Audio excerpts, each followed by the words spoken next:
You have 68 wins. You cannot 69 Mina. Hey everyone, it is the center of attention, Brittany Brooks, and you are watching Simply Reliable Studios. Come on over, Simply. I'm being see, earlier I said something stupid to him, and now this is my receipt. Okay. Sabu's just sabotaging you. Yeah. He sure did. Hijacking. Yeah, he's taking over. Hijacking is a better word. You're right. Good luck. What up, everybody? This is the People's Babushka, and you are watching Simply Reliable Studios. Shout out to Simply Reliable Studios making their Symphony debut, sponsoring this match and the entire Dragon Kai demonstration.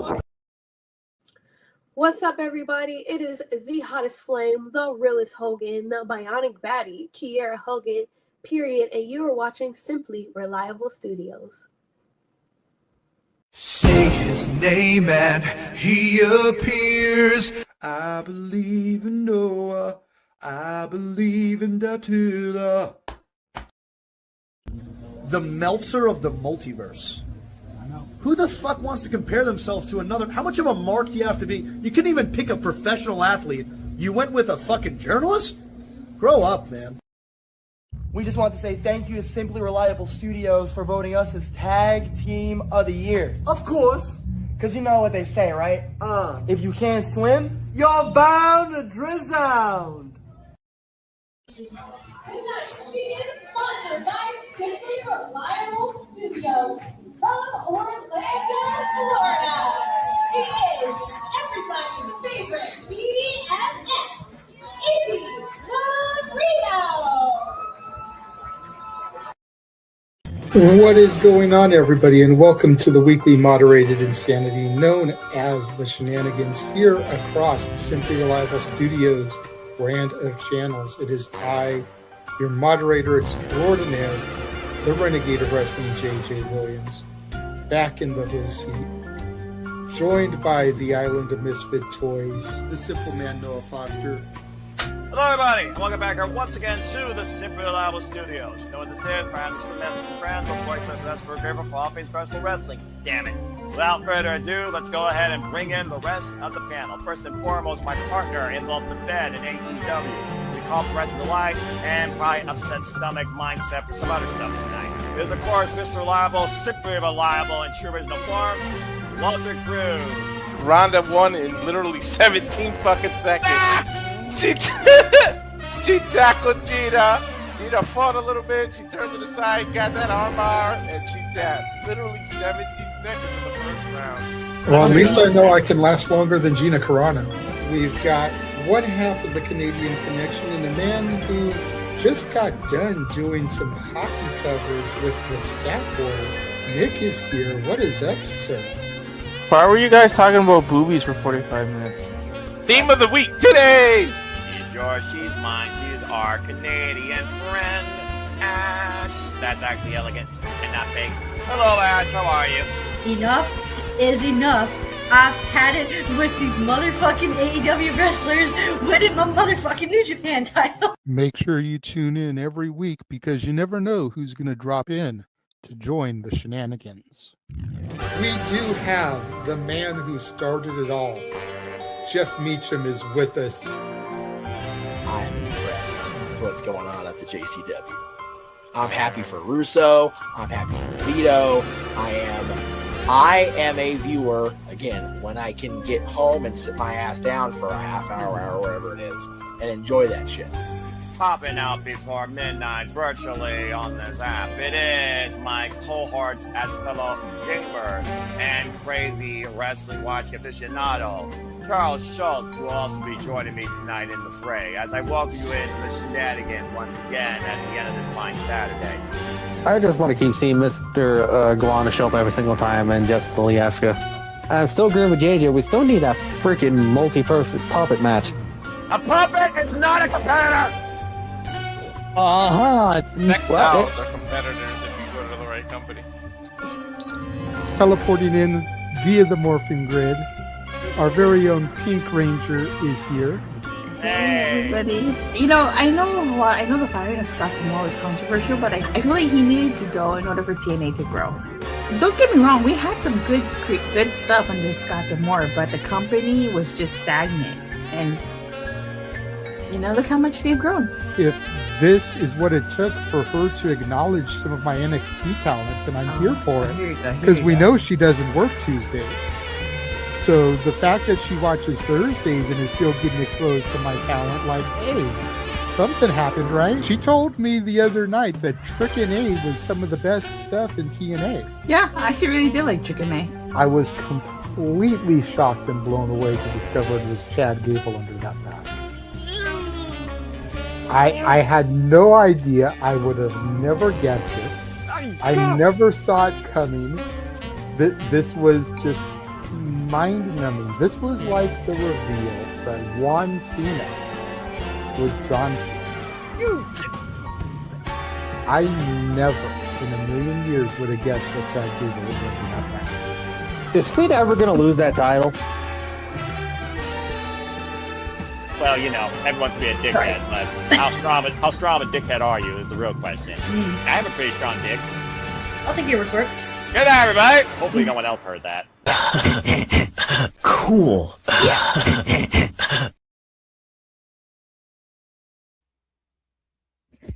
Boy, if there ever was a cool down for there to not be anything going on in the conversation right now, it is this, but I digress. Here goes nothing. Good evening, everybody, and welcome back once again to the weekly moderated conversation wrestling madness. That is the Saturday Shenanigans. Hello, everybody, and welcome back in here to the Survival Studios and to the weekly forum known as the Saturday Shenanigans. You know what this is. I am the Simple Man, the Simple Brand, the voice, the rest of us, forever grateful for all things professional wrestling. Damn it. And my name is Noah Foster. Thank you all for tuning in. Please subscribe, comment, tell a friend. If you want to dictate the conversation, super chat or pay for the passions. It's truly as simple as that. But as you know, I am never alone, nor am I regularly the host, as I co-moderate and take over the duties sometimes for my friends, of course, that take care of other priorities or right now taking care of the mentality or have other things going on besides what's been subtly known as a passion. Good to see, of course, Dave Scheffler in the chat, as well as Safet. And again, thank you, everybody that's tuning in. Without further ado, let's go ahead and welcome in tonight's clown posse, shall we? First and foremost, since we got a show coming to us tomorrow from Canada, we have to have at least one Canadian on this strawway. So welcome in the master and the king of all foods and the missus that has her own master craft and something different that I'm not going to mention since we're not at the 10-minute mark. Of course, it is Mr. Frontes, Nick. Nick, good to hear you. How are you feeling this fine Saturday evening? Hey, buddy. What's going on, everybody? Not a whole lot, honestly. I mean, we're removed from football, and now it's pretty much a cool-down season for everything at this point. You might as well just comatose. True. Yeah, I know. Sports is now practically over. So, I mean, now this is the time of the year, for me at least, because there's no sports. It's kind of boring. And, I mean, my Blue Jays aren't doing great, so, I mean, fuck those guys. But other than that, demonetized, but nonetheless. Yeah. Is it just me and you right now? No, we have one more person, it looks like, at least on Avatar as well. So it might be the Avatar panel. Maybe I should just go on Avatar mode. Nah, I won't do that. Because we're like, what are we doing? Are we listening to a podcast or watching a video? Why are you watching video besides looking at people act crazy on camera or pull some sort of shenanigans? Speaking of shenanigans, the maestro of the shenanigans, the regular host, if you will, the Renegade Wrestling JJ Williams is here, proud alumni of Chase University. JJ, speak now, forever hold your peace. How are you this evening? I'm doing good. I'm good. All right, good deal. Wow. How did I get introduced before fucking JJ? That's crazy talk. Because I'm the host, and once in a while, even I break away tradition, much like Zack Sabre Jr. in New Japan Pro Wrestling, when I look at G1 Climax being the only thing of worthwhile investment right now, this end of summer season. That being said, we got his opening monologue, so there you go. Well, I guess without further ado, that is the panel for now. Stay tuned, folks. You might get more Canadians, you might get more panelists, you might get more fools on camera, but also you guys might empower. This is the real definition of people power. Oh, excuse me. People power. I am not John Laurinaitis. But I do believe that power should go to the people the right way and not the politically incorrect way, much like Canada and America. But without further ado, let's get right into it. So really, there isn't much to talk about as it's been a slow week, but we do have 2 back-to-back weekends of upcoming content for the 2 biggest companies on the planet. And what might as well be their cooldown. Why one might lead to something bigger, the other one leads to something of merit, maybe. We, of course, know that tomorrow has AEW Redemption, while the following weekend has WWE SummerSlam. So, straight up, I feel we'll just start the conversation with, does either show really matter at this point? Have they really put what they could into them in the time allotted? Could they have done more? And which one are you hoping to see have more come out of it? And what can it lead to? So, outlook, we're right now basically going to preview and look into AEW Redemption and WWE SummerSlam. The biggest stories, the most underwhelming stories, our biggest expectations, our lowest expectations, and the mid and in between. It's a freelance conversation about the biggest upcoming shows this 2 weekends for WWE and AEW to kick things off, because why the heck not? That being said, Nick, what have you been up to lately this week? Have you followed anything at all regarding the 2 biggest companies domestically, AEW and WWE? And do you have any outlook towards Redemption or SummerSlam? We'll start with AEW. Okay. I'll be honest with you. Coming out of Forbidden Door, it's been okay. I haven't really, honestly, there's nothing really, for me at least, nothing really interesting happening. I'm kind of just coasting. Yeah, like there is nothing on the last few weeks coming out of Forbidden Door that has really resonated, I guess. We've gotten great matches, but I mean the week-to-week product, they're continuing storylines, which is nice. Like the shows have been good. What I will say, and y'all can clip this because you can be like, holy shit. I do feel that the fans in Montreal are getting hosed. This is not on paper. What they have put into it, I don't feel that Montreal is getting they're getting the short end of the stick. Nothing really is resonating on that card. It's all very predictable. Sometimes that's a good thing, but when you have a debut pay-per-view, unless we're gonna have great returns and debuts, I can miss Redemption and I'd be okay with it. Yeah, fair enough. Well, as I always say, predictability isn't a bad thing, but you also only get one chance to leave a good first impression. But this is Canada, a bizarro world. You guys will basically take anything. And nonetheless, you still got Edge and Cope, expectations on the AEW Women's World Championship match, and Kenny Omega in the main event defend the AEW World Championship. And there might be further developments with him and Ospreay as we head towards All In. But again, hindsight's 2020, and we'll see what happens. Plus, they got their traditional Judas sing along. So at the end of the day, they get their money's worth just from that, probably. It's always an outlook of the home audience versus the live audience. And regardless, you guys up in Canada always bring the noise, and we'll probably have a good time. But thank you for that, Nick. Well, that being said, JJ, good to see you from the Morphin Grid. So how are you feeling about AEW right now and Redemption and the activities to come to tomorrow night and what has been coming up to tomorrow night? Well, good to be seen. There it is. Go ahead and get that, stickler out there because I know you love it. Gotta keep up your stick, man. Before I get into my diatribe, I do have a question to the Canadian beneath me. I love Joe Hendry. Was that actually a picture of your wife that she posted to her Instagram story? I gotta go back. What the fuck are you talking about? On her Instagram? Or that's right. Yeah, it's Ceiling.book, the one that you never remember to shill. Is that Oh, yeah. actually a picture of her? Probably. More than likely. Well, because you got to remember, like, we've never really seen her. Like, we see her walking by, so I'm just curious. Is that actually a picture of her?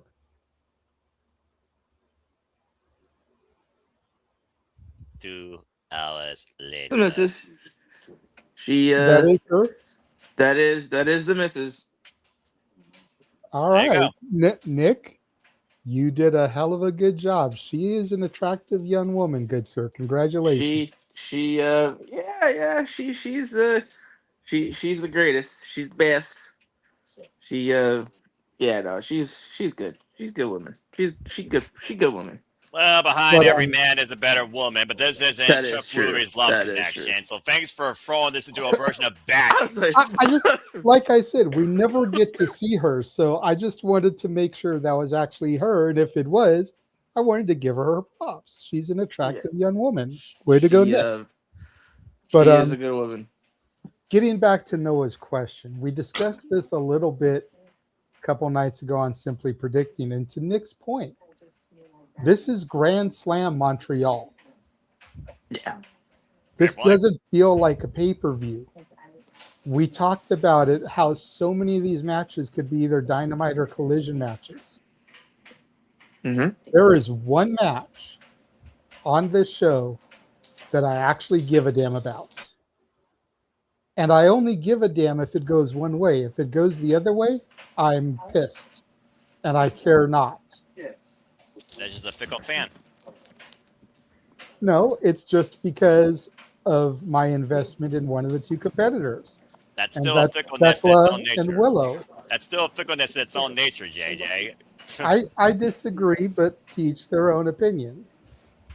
Yeah, fair enough. Well, we'll see That's what happens the soon only, enough. that's the only match I'm invested in. That's the only match I care about. I could care less about the main event, Kenny versus Kevin, because we know who's winning. I could care less about the tag title match because we know who's winning. Mm-hmm.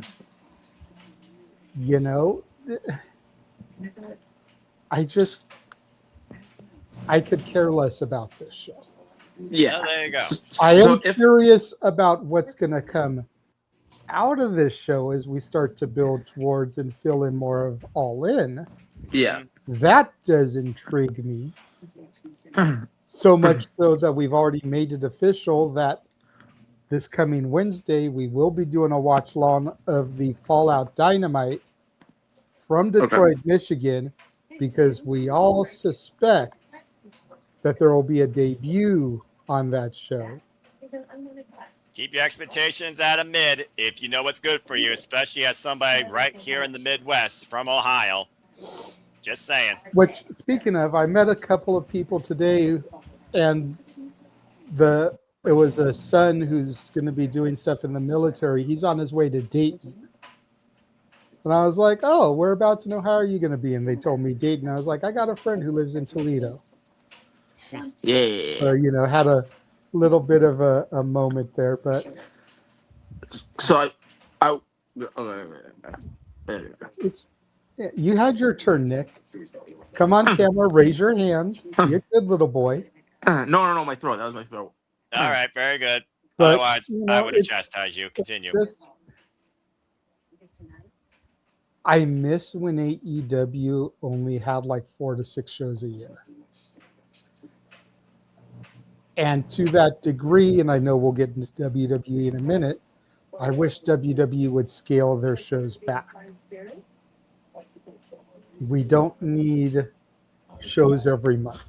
Nope. And if we're going to do shows every month for either company, let's alternate and have 1 month be a main roster show and the next month be NXT or ROH or even AAA. But just let's alternate the content. I'm down with 12 shows a year, but right now we're getting like 9 to 10 AEW pay-per-views and 3 Ring of Honor shows. Like, let's cut that back. Let's do 6 and 4. or 6-6. You know. If only. But with money, it is what it is, especially when it comes to what a network expects. All right, well, thank you for that, JJ. And yeah, I basically feel about the same way. Again, there's also a lot of other things on my mind too. And when you have more priorities weighing your mind versus your passions, it does kind of take you out of the mindset. It's at this point right now, we're at a sinkhole of the summer where you kind of don't give two blips what's really going on in this business. But there is some stuff that is worthwhile that I am looking forward to tomorrow. I hope that does lead to some interesting developments, whether it's Don Callis' family further conflict, Osprey and Omega maybe turn the page on this mutual respect, Willow Nightingale, Thekla shaving the end of a women's division, and then everything else fun in between.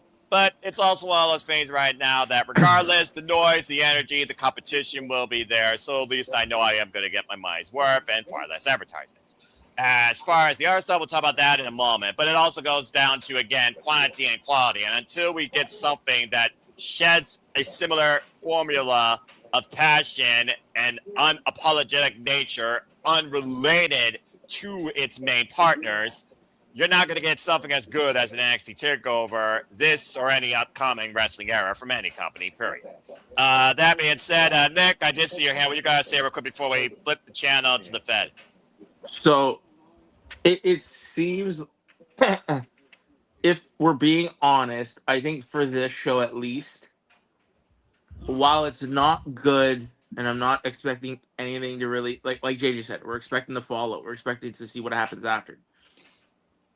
It seems like every time, and maybe he'll fix this down the road, it seems like whenever Tony introduces a new pay-per-view,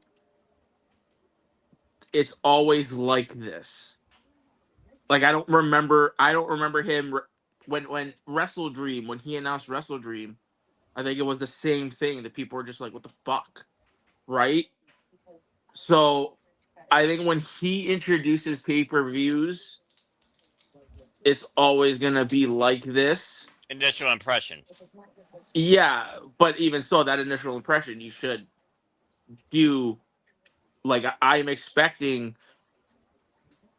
even though the build wasn't there to it, I'm expecting big things to happen on that show. So if there's not any big things that happen, whether it be a big debut or two, or a return, this show is gonna fall flat regardless. So I'm not gonna scrutinize it so heavy this year. I think next year, when it's here, I hope that Tony plans better because he knows that he has a pay-per-view, right? That's still not an excuse. People are paying $50 for it. You should be on your toes with this show. So yeah, it seems to me he does that a lot when it comes to new shows. Whether it be something of like this. And again, who knows? We have to keep in mind, I don't care what anybody says. The main event of this show should have and would have been MJF versus Kenny. But they opted to do it at Beach Break or Spring Break. So Beach Break. You're right. You're right the first time. Yeah, so there must have been an injury. MJF must have been hurt because I can't see. Like I'm pretty sure that there's been injuries happening that we don't know about. Like there has to be some underlying things that have happened that we don't know about. How you'll know? Because how you know? How you'll know? To make this show not there. So again, we'll find out what happens tomorrow. Again, I do feel bad for the people in Montreal because I do think they're getting hosed a little bit. Well, as long as they're invested, entertaining, get their money's worth in the live audience, you don't see people chanting anything against AEW like boring or just sitting there on their phones or looking up at the lights. Though there's a couple matches that they might do that based on Carter as well. It seems that every time we do like an AEW pay-per-view, though, that crowd is invested all the way for the end. So we'll see what happens, even with the cooldown match. And again, it's just one of those things right now. You have to literally subvert your expectations and just enjoy it, or you just look at something else. There's a reason I took a 2-hour walk during Night of Champions in Saudi Arabia. I have no regrets. As far as calling this tomorrow, casual way to close a Sunday before I head up to sleep to work in IT on Monday, now that I'm salaried. That's going to be a whole new mindset to get used to. But nonetheless, it's all about expectations on your quantity and quality of belief and disbelief. And with AEW, the quality is always at a high average of good when it comes to me watching. Can't say the same thing for the other place, though. 10 times over when it's the same damn repetition at the very top. Acknowledge that. But that being said, thank you, Nick. Thank you, JJ. All right, let's flip the channel now to the Fed. As, of course, we got SummerSlam, also known as Summer Season WrestleMania, because SummerSlam now is 2 nights. We still don't know the card order. We know that we have literally the same people at the very top, and internal company, K-From or not, they're sick of it according to what I've read. One of the most interesting matches, though, that seems like an exhibition that has my most investment is definitely Gunther versus Nick Aldis, because Magnus, a.k.a. the former NWA World Champion, a.k.a. the former TNA World Champion, Nick Aldis in the ring with Gunther, 2 men as traditional as wrestling goes back to. Yes, please. And then there's everything else. We know, of course, that we now have a number one. Oh, excuse me. Spoiler alert for those who didn't watch SmackDown in 3, 2, 1. Finn Balor won a fatal 4-way to face Sami Zayn at SummerSlam, and one of those 2 men will be the new number 1 contender for the undisputed WWE Championship, regardless of result, between Cody Rhodes and CM Punk. So there's that right there. Timu Baddie Squad brought to you by Wingstop, along with that dud. Apparently, it attacked Charlotte Flair, and while Charlotte Flair did qualify for the ladder match, Nia Jax got screwed again. So I don't know if Jade's character is actually working in her favor right now, because she just helped Charlotte to a win and primarily on Nia, but then again, who cares about either of those? As far as other stuff, honestly, this show, it's like a top 4 when you look at the biggest matches here.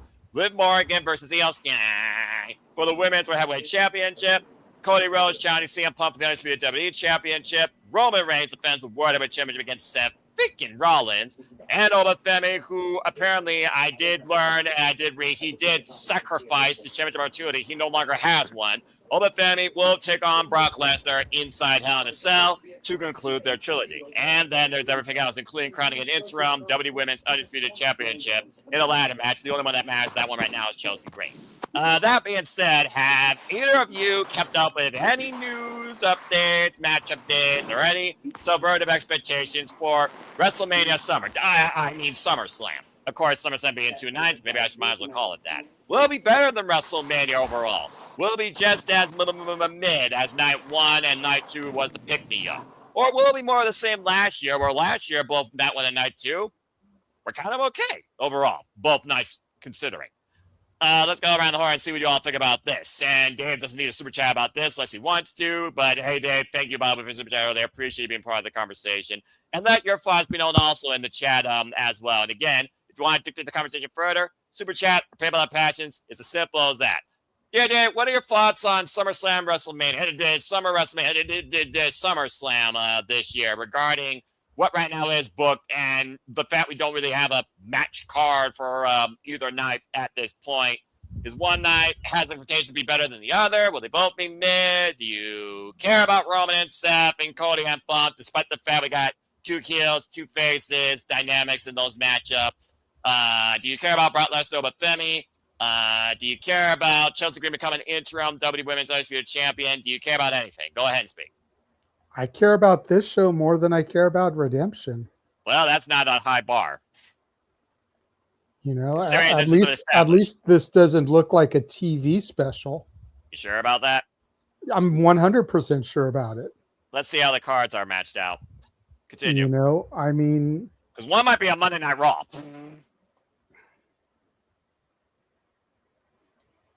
It's just, there's more here that looks intriguing to me in the long term.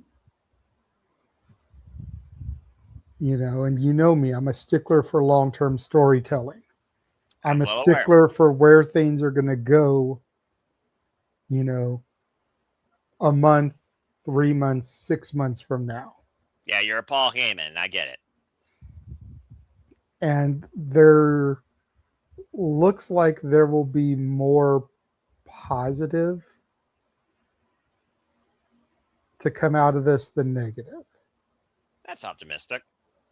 It is, but you know, I'm an optimistic person most of the time. Never hurts to be that. It's better than being controversial. And it's okay to be controversial, but you got to stand behind your takes. And like, I stand behind my stuff. That's called being real, unlike Unreal, which is a subvert reality. Continue. I forgot where I was going because you threw that in there. Basically talking about your authenticity and your opinion, standing by your optimistic wherefore and the long-term developments that could come out of Summer WrestleMania. Continue, good sir.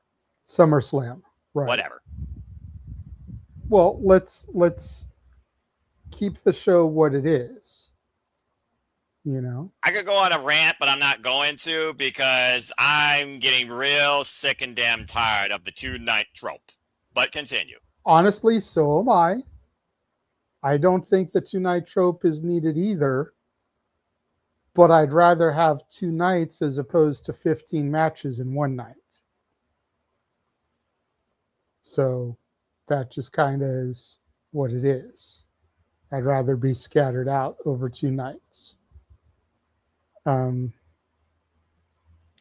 But yeah, it's Cody and Punk is going to be an all-time classic.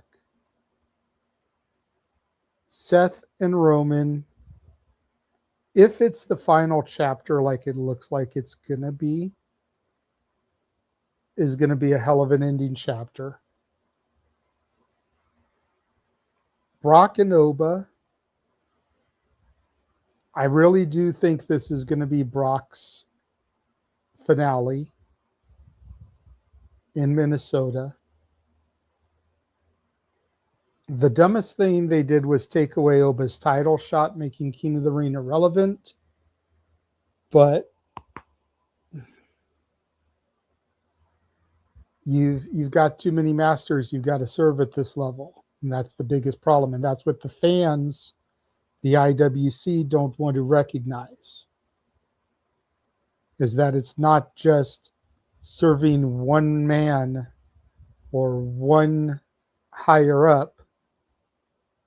When your hand's in so many cookie jars like WWE's is, that means there's a bunch of different bosses you got to answer to.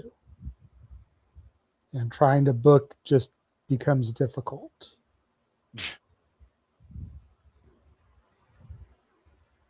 But I'm looking forward to it. I'm going to be here for it, whether I get to watch it or I'm just in studio producing. It's going to be a good time. All right, Nick. Ball's in your court, bruv. Go ahead and lend your thoughts towards SummerSlam. What's your outlook on this annual 2-night extravaganza coming up next weekend? Well, I always like to preface this by saying WWE is not my thing, my cup of tea. So I don't want people to think that I'm just ripping on it for the sake of ripping on it. However, the show, again, it's the same thing that I say about AEW. The week-to-week product is fucking abysmal. SmackDown is a waste of time. And Monday Night Raw is not any better. It's the same thing again. The weekly product in 2026 for both companies is not up to the standard that it should be. Both companies need a lot of improvement. I just think, on WWE's part, and this might be, call it what you will, I look at WWE further, or I give them more shit because it's to JJ's point. It's not one man; it's an entire team. You know what I mean? In this instance, it's an entire team, like we see from Unreal in that shit. It's an entire team behind the creative process. So you have so many minds working there, and the product is not up to snuff. That's no excuse. It's no excuse for either companies. Both products should give us week to week television that we can invest our time in and enjoy. Um, and judging from the reaction from some WWE fans out there, and some people who kind of consume it on a daily basis, the product is not where it needs to be. I just think that's for both both companies in 2026. Fair point. So as far as SummerSlam goes, yeah, okay, great. They're doing Punk and Cody. All right. The Obafemi thing is absolutely ridiculous. You shat on it. You pretty much took a dump on the King of the Ring. The King of the Ring tournament means absolutely nothing at this point. Baron Corbin getting a title shot for absolutely no reason. Oh yeah, that's right. That was booked officially too. He's taking on Trick Williams for the United States Championship. Yeah, he just came back. Like, you're already putting it. So, I mean, if Baron Corbin doesn't win, it's a fucking waste of time, right? And then you have the Danhausen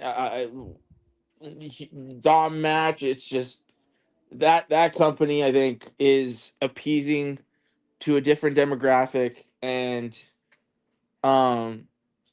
that's not something, at least for me, anyways. It's not. I'm not interested in anything that they're doing. Again, both companies could be better in 2026. We had if you check out our interview back on Thursday where we talked to Jeffrey John. He's a guy who watches the weekly product, right? And we kind of, he said in so many words, that the WWE product again isn't where it needs to be. Paraphrasing. But yeah, SummerSlam sucks. I hope coming out of SummerSlam, the TV gets better. But if you're gonna ask, if you're asking me, am I gonna watch it? No, it's not something that I'm gonna willingly want to watch. But hopefully they have a good show, and hopefully coming out of that show, Monday Night Raw and Friday Night SmackDown, they do something on there that's a little bit more interesting. Yeah. Justice for Sammy, though. I could say that. The last real good guy in pro wrestling, right? Though, justice for Sammy. Well, I mean, he get a chance. All he's got to do is beat Finn Balor at SummerSlam, the same stage that Finn Balor won his only ever undisputed Universal WWE Championship, known as the Universal Championship at the time it was first introduced, all the way back in 2016 before his shoulder was popped out. And he popped it back in and still beat Seth Rollins. And this is some of the decisions that kind of make you scratch your head. Like, that is on par with the Obafemi thing. It's like Sami Zayn got fucked. You take everything that happened to that guy in the past month since he was launched. Like, why does he? If I'm him, and this is again decisions that don't make sense. And I mean, they're a bigger creative team. They should be figuring this out. Like, why does Sammy need to go through Finn when he's just been fucked every single turn? Like, it just, things there don't make sense. I don't get it. So, But the world's not meant to make sense, especially for pro wrestling. And both places are basically, I feel like, in cruise control these 2 weekends. But I do feel like one night, and booked correctly overall, could be the more, okay, this is kind of good. And apparently, looking at WWE's website, they got 12 matches booked. They just haven't figured out the cards yet. So whether or not one more is added, maybe the Women's Intercontinental Championship, I don't know. We'll have to wait and see. But apparently, Fed also agrees with you, saying that Sami Zayn got screwed. Again, though, just playing devil's advocate, he did say no matter what happens, I can now call myself, I was the undisputed W champion. He was for a cup of coffee, and CM Punk took it in Chicago. And we'll see what happens following SummerSlam. As, of course, AEW goes to All-In season, and after SummerSlam, we go into Money in the Bank, I think, or what's in September? I don't remember. I don't think there's anything in September right now, unless it's Crown Jewel. Who knows? Probably. I would say maybe. Like, have they done a WrestlePalooza yet? Like, who knows? Oh, that's right. That's what it is. I think you're right. I think it's WrestlePalooza, the kickoff of ESPN. That, ironically enough, will be ESPN's 1-year anniversary. But I feel like either JJ way, wants to say something. WrestlePalooza has not been announced yet. No. You know they are doing Triple Mania in September. Mm-hmm. So they may be focusing attention there. And I believe NXT has something in September as well. I think they announced something to go, Worlds Collide is going to be competing with All Out. Yeah, that's in September, yeah. Yeah, okay, yeah. So you two. So they may or may not do anything in September because of those. Again, main roster and NXT don't even work together anymore. I expect them to do something. I bet it's going to be WrestlePalooza because last year, September, I'm pretty sure that's when it happened. Hopefully, it's better than last year's. But yes, nonetheless, WrestlePalooza was in September last year. I called it what I called it for a reason, and I stand by it till they prove me otherwise, JJ. 1 year later. Hey, that was a debut pay-per-view too, by the way. Just putting that out there. But anyway, again, subvert your expectations, follow what you choose, folks, and see what you enjoy and conversate with others what they enjoy and see if you all find a happy median and don't chastise people. Either way, these 2 weekends, they should have some fun coming out of them between tomorrow and next weekend. As far as SummerSlam, I basically named the 4 matches that seem like the most merit of matter, so I'm curious to see what happens in them. But to JJ's point, is this really Brock Lesnar's last match? ... To be continued. Black screen, small window. JJ only there in his own expectations of Brock Lesnar retiring. Stay tuned and find out in the next week of Saturday Shenanigans, as he did the Troy Yano. All right. Well, that being said, that basically covers the 2 big weekends that are coming up back to back with the 2 biggest shows and the 2 biggest companies at this point. So right now, I think we will take this opportunity to take a short break. When we come back, we're going to change the channel to talk a little bit more about radio takeover, because apparently WWE is dipping their toes in their IP in a whole nother form of content and another whole form of community and communication. Because when we return very soon, you will get to bear listen to WWE Radio. What could that mean, and will you change the channel? We'll go into that conversation and so much more as the Saturday Shenanigans continue. Outdated trailer, everyone. Just, it is what it is. Thank you for that little disclaimer. And now for a taste of things to come.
And as always, here at the Super Reliable Studios, that trailer shows you here. We truly encompass, celebrate, engage, pontificate, analyze, criticize, and react to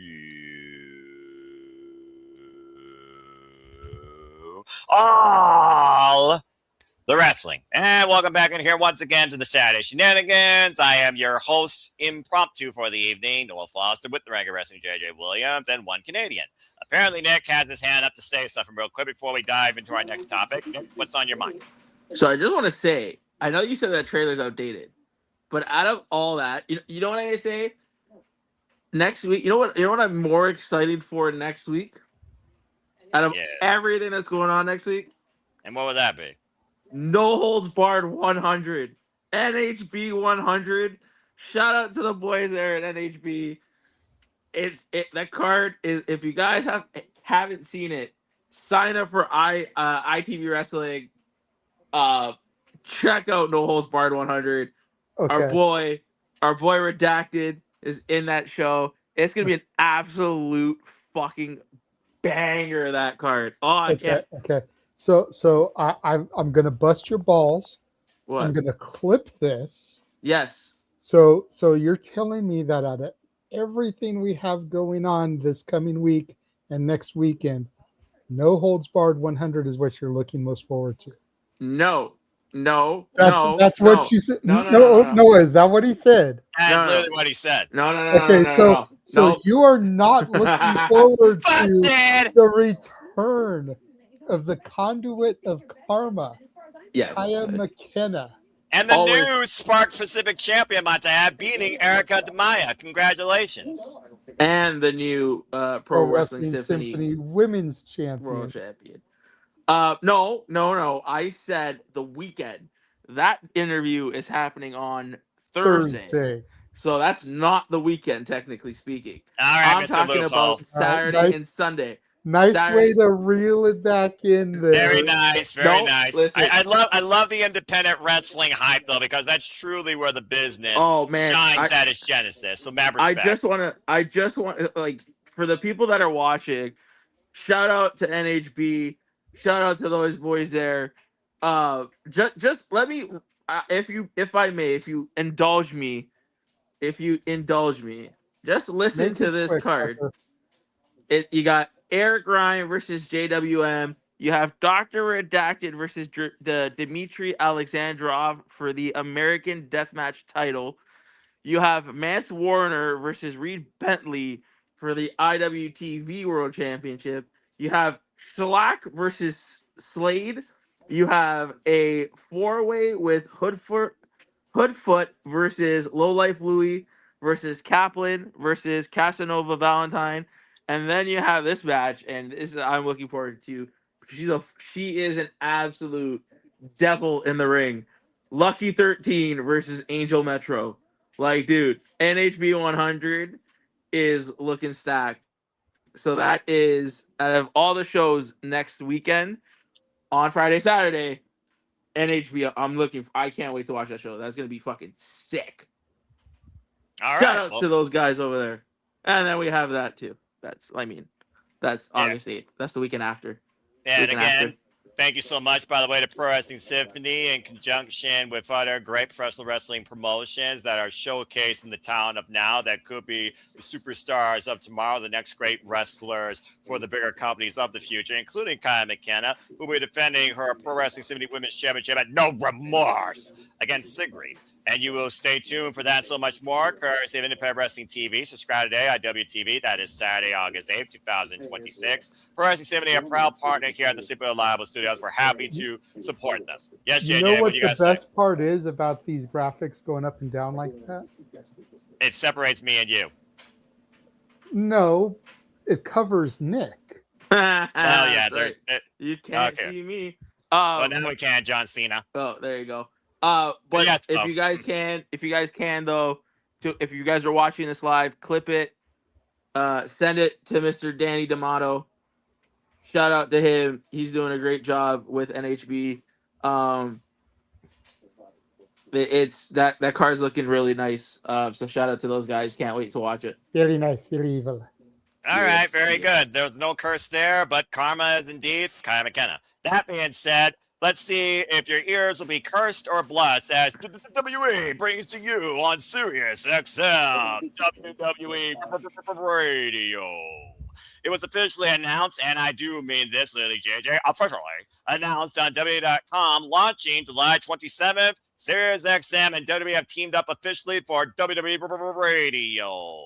Apparently, this will allow us to hear live play-by-play audio coverage for all WWE's biggest PLEs, including starting actually next weekend, SummerSlam. So if you don't, I think it's hilarious that this is our topic right now. Not to step on you, as the man who just entered the green room was the one that kind of broke this to the chat rooms and to me directly. So since he's probably only here for the hottest of hot seconds, let's bring him up and throw to him so he can talk about this topic. All Jeff right. Motherfucking Meacham is in the house. Jeff motherfucking Meacham's in the house. Yeah, that's true. Like literally for about 20 minutes or so. But yes, I'm here. Hi. Hi, Jeff. Good to hear you. How are you? It's great to have you. It's good to be heard. It's good to be had, as JJ would say. Yeah. Before you continue, Yes. we need your face more often. I miss you. Well, you can't have my face now, but next week you probably get sick of me. I'm gonna be on doing the watch along reactions with Greg both nights, and on Shenanigans and Misha's musings after SummerSlam Sunday. So you'll be sick of me before too long, Nick. I promise. And people say I work the hardest. Jeff is always the hardest working man.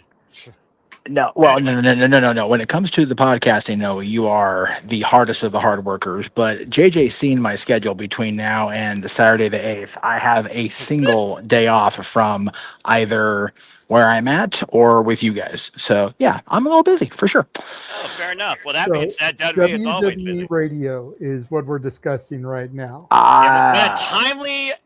What a timely involvement for you. So that being said, Jeff, welcome to the Shenanigans as we restore back to regular scheduled programming. You were one of the ones apparently first on the scenes when this news broke out, and I just learned about this thanks to my ATW crew. Shout out to the KG King. So, Jeff, what's your outlook with WWE taking over radio with live play-by-play broadcasting? So I had messaged Greg as well as JJ and Walter because what this signals to me is my interpretation when I saw the announcement on the NoDQ.com posting. Shout out to our friends NoDQ.com. I feel like this is them attempting, WWE pronouns, pal, attempting to crack down on the third-party coverage of their premium events, of their television shows, of their special events, all of the things. And everybody had a different reaction. Greg was kind of like, F it, bring it on. We'll do it till they shut us down. I was like, that's not what I was going for, but yeah, sure, why not? JJ and Walter were of the mindset of, yes, it could be looked at as, we're in trouble, because, which what I said is like, well, we're fucked because now we're going to have to like be dancing around that too. And JJ made a very valid point back to me. He said, yes, true. However, they being the audience may be more prone to tuning into the alternative commentary, the reaction videos that Greg and I are doing, the stuff outside of the WWE sponsored folks like Denise Salcedo, and I love Denise, much respect to her, but people that are currently on the WWE under the umbrella will not be affected by this. We could be, but JJ told me, or people will tune in even more to us because they don't want to listen to the quote unquote corporate shills. And that's a valid point too. I'm looking forward to seeing how next weekend goes. I purposely took the 2 days off from here where I'm at in my undisclosed location, because I wanted to be part of SummerSlam. SummerSlam was always going to be a hot show. It's always going to be one of the bigger events of the year, even with the current critique of WWE Creative. So I was curious to see how it laid out. We added about 42 matches last night on SmackDown alone. So I'm like, I'm here for the full card now. But at the same time, it's going to be a very interesting next few days and few weeks with this new announcement. I'm a little bummed as a fan of all the wrestling, damn it, but I'm not surprised that Busted Open Radio has basically become WWE Radio. They tried this many moons ago. I don't know how old our audience is, or a lot of even the panelists are. But back in 1993, when Jim Ross came to the WWF, part of it was they established Radio WWF. And there was alternative commentary on a radio station. And also on a pay per listen basis. Like I think Gorilla and JR would call the shows like WrestleMania, King of the Ring, and the like. But 33 years ago, the radio technology was just that. It was radio. It was terrestrial. The way streams are now, the way podcasts are now, I'm surprised this hasn't happened sooner. Right? Especially with how long Sirius has been around. I mean, it feels like you would figure they would have tapped into this media venture when they made their WWE logo nice, shiny, and brand new. I thought this would be around the WWE Network days, honestly. Considering how many pay-per-listens we had between ECW and WCW during the Monday Night Wars era, I am legit surprised we haven't had something like this come under the WWE corporate umbrella. I think it has a lot to do with the TKO takeover and a lot of the let's minimize any third-party attempts to capitalize on our revenue streams. As JJ would say, that's fair. Yeah. All right. Well, thank you for that, Jeff. Well, JJ, I mean, again, it's another market WWE's finally tapping into. It is another form to literally blast their product out there. And for all we know, people might want to listen to Booker T and Vic Joseph Gosling over SummerSlam versus Michael Cole and Wade Barrett. I think I'd rather listen to the latter just because I can stand Wade Barrett. That being said, what do you think about this new venture that WWE is bringing forward? How does it really affect you as a fan, but also, as you kind of are putting out here with Jeff, a content focus covering creator? Well, like Jeff brought up when he was doing his little speech there, I'm really not affected by it right now. I'm not of the Greg Cherry mindset where I'm like, bring it on, we'll go to war with them.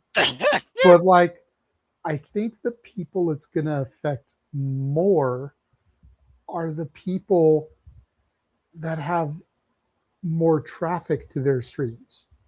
The people that constantly clip their reactions, use footage of the events for their reels. These are the people I think it's going to affect more.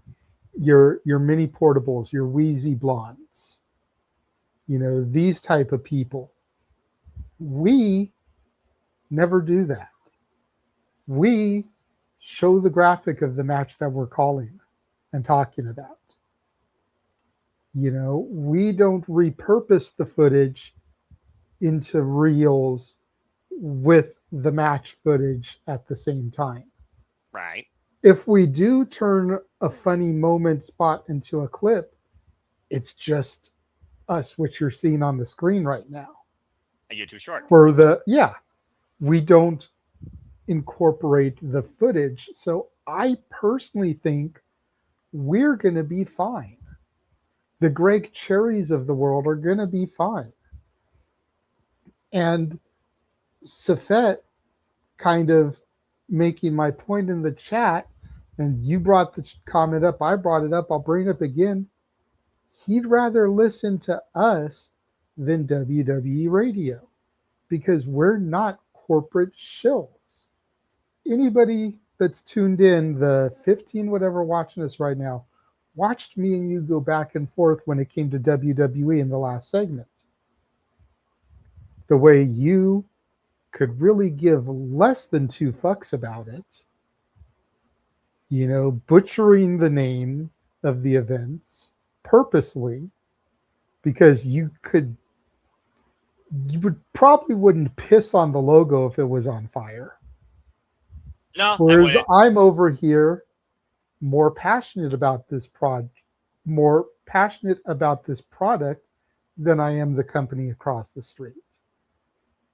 So the fact right there that you have that dichotomy is what's going to bring people to our coverage, because you've got the hard-edged, hard-nosed, tired of the stupid-ass bullshit, and you got the more optimistic, easily entertained, will call shit out when he finds it stupid, but usually can find a silver lining in just about anything.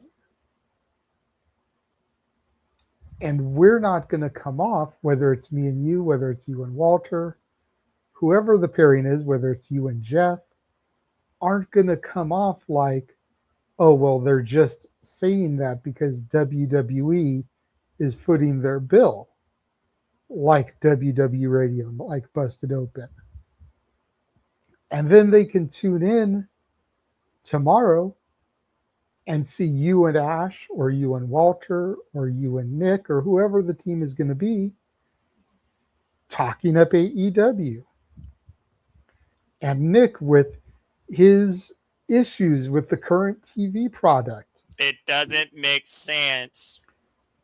But being that dichotomy, that yin and that yang, that two sides of the coin, Harvey Dent style, to every watch along that we do.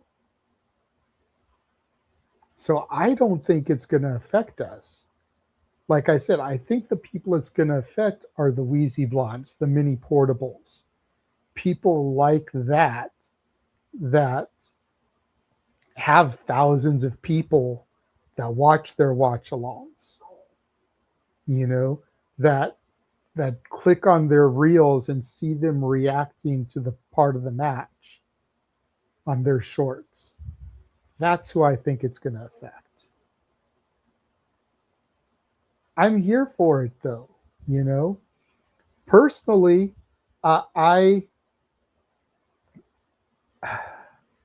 there's certain matches where I would want to watch Michael Cole and Wade Barrett, or Corey Graves and Joe Tessitore, or whoever. But I'm telling you right now, for Baron Corbin and Trick Williams, I'd rather listen to Booker T and Vic Joseph. Because can't nobody put over Trick Williams on commentary the way Booker does. You know, so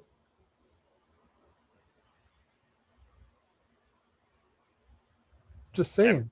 No, I mean, that's fair. To everyone, their own. And much like what you watch, you have a right to choose what you listen to.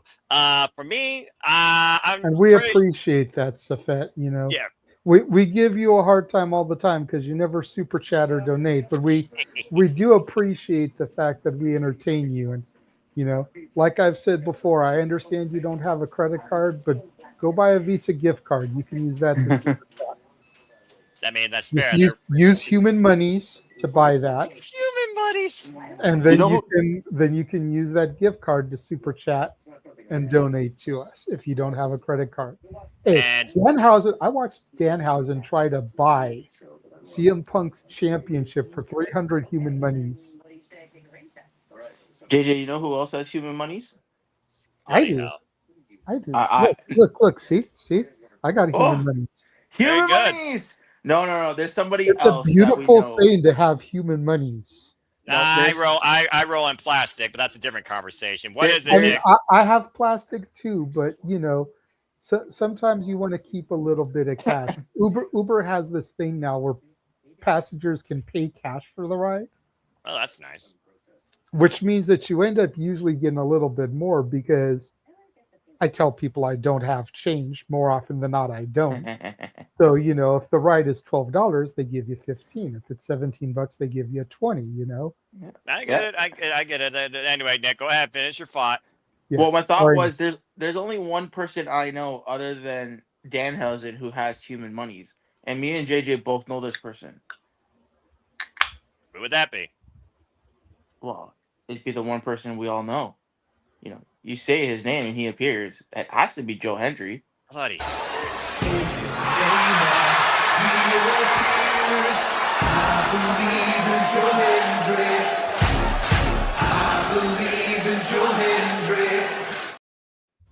You know who else has human monies, Nick?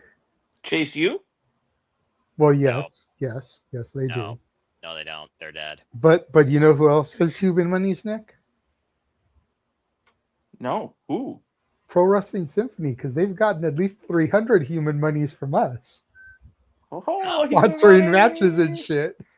That's hey man, love us. And we We love love. from Pro Wrestling Symphony. August 8th, go check them out, Eastside Bowl. Stackboy may be there too. You can meet Stackboy. Cheap plug. We love Connor, Rory, and Pat. We love them all. We just need to hurry up and fucking whoever get Corey Colby. is, because Corey messaged me this most Connor, recent sorry, time. Connor. I don't know why I had Corey Hayes in my head. Botch. We need Colby on the show though. Hurry up. I know Colby. God damn it, Colby. Had the tag champs. We're getting the women's champ, even though it's a return visit.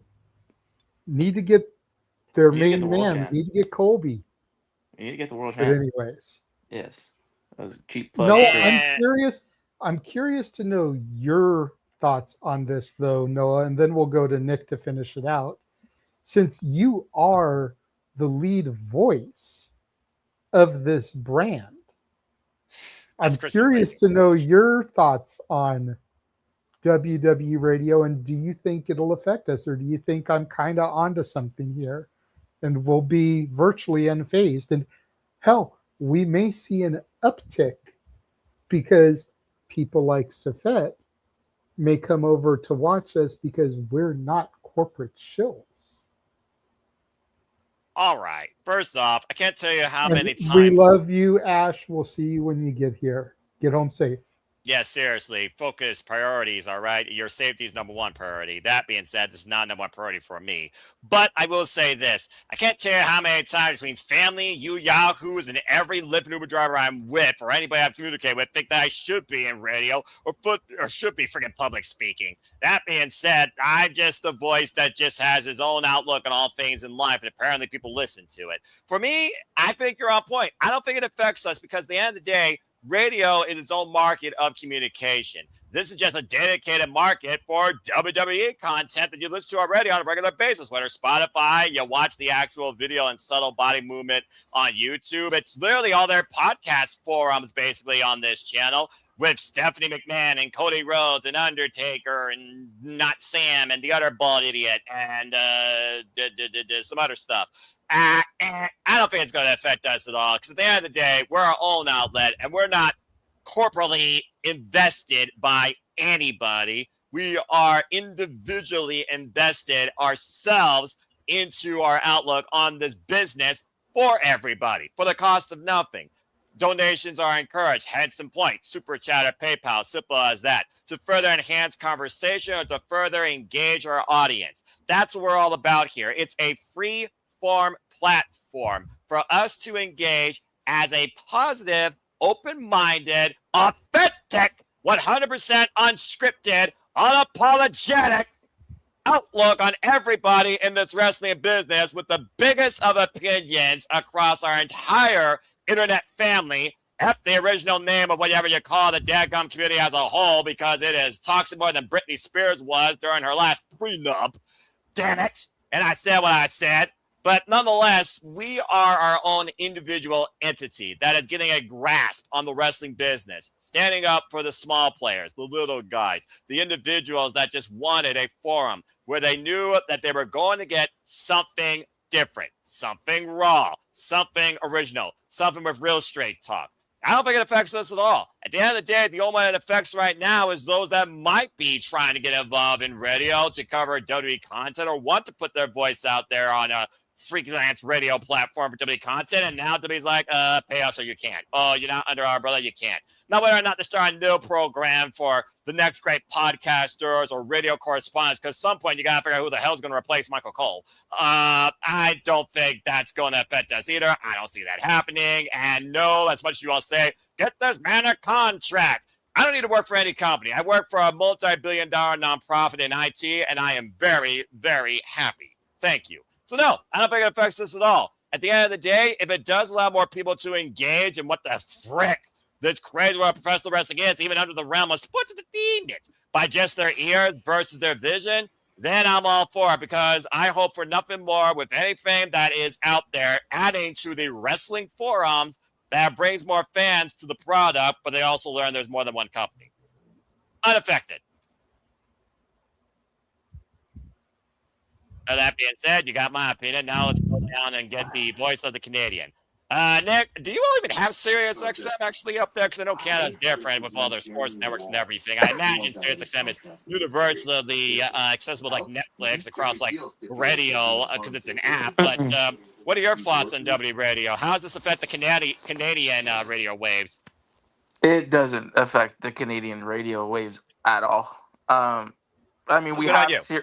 we have Sirius XM out here, but it's a paid subscription. And I don't really know. Like I don't have it, and the only time I would even use it, um, is if I got like a 4-month free trial from the 4-month free trial. Yeah, like I wouldn't pay for Sirius. So for me it doesn't matter. What I will say, and I mean we have to call a spade here. It's like you said, this is a business. They want to control the narrative on a lot of their on their product, right? It's, and I it's mean, just it's just another way they're trying to take over the world. Everything will be WWE. Yeah, in a way, Climbing right? to the moon. If that happens, continue. In a way, they are right. They want. Let's call it a spade a spade. WWE is mainstream, whether you like it or not. They're on ESPN. They're on Sports Center. They're doing things with the Knicks and with this sport team, and they're hugging and kissing babies, and they're at UFC events. AEW like the AEW stars do that to a degree, but they're not there. They don't, and I don't think AEW will ever be there. And that, so I mean, at the end of the day, it's a business, and they're trying to they're trying to be in all aspects of mainstream media, and I don't blame them. I hope. I mean, it just means that unfortunately, with the news came out about Thunder Rosa and her no longer being a part of Busted Open, they're not going to be talking about AEW. They're all Busted Open is no more. But it's true, right? They're not going to be. When I remember Busted Open, I remember them talking about all wrestling. I remember when somebody like a Ricky Starks went on that show to get noticed, and Tony Khan noticed him, right? It was a show that everybody was allowed to be on, and unfortunately now it's a business, and now it's going to be WWE centric and only WWE. They're not going to be talking about AEW. So I mean, that's just another avenue where AEW is taken away from somewhere, right? And it's unfortunate. This just means now that Tony has to be creative, and not saying he needs to start his own fucking radio show, because we don't need that. They had them restricted for great seasons, but that's over. Rip. Well, no, they still do their close up and what have you. Yeah, Renee Paquette does a great job. I do enjoy those. Yeah, you're right about that. I'll give you that.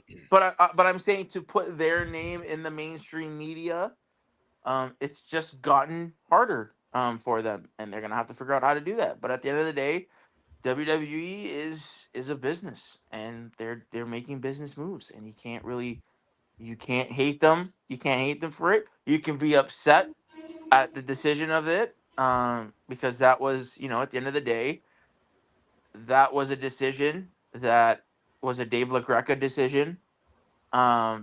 He's behind Busted Open. He could have easily said no, but at the end of the day, it's a business. He made a business move.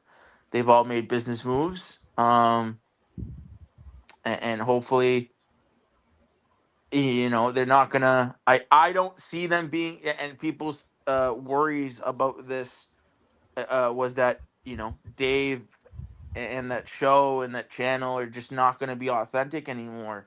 That's what a lot of people worry about. And like you guys said, does this mean that we get affected from it, or the smaller people? I agree. I don't think that a channel like us or the Greg Cherry Show or the No EQ or anybody who does reviews and stuff like that, I don't think they're going to be affected by this.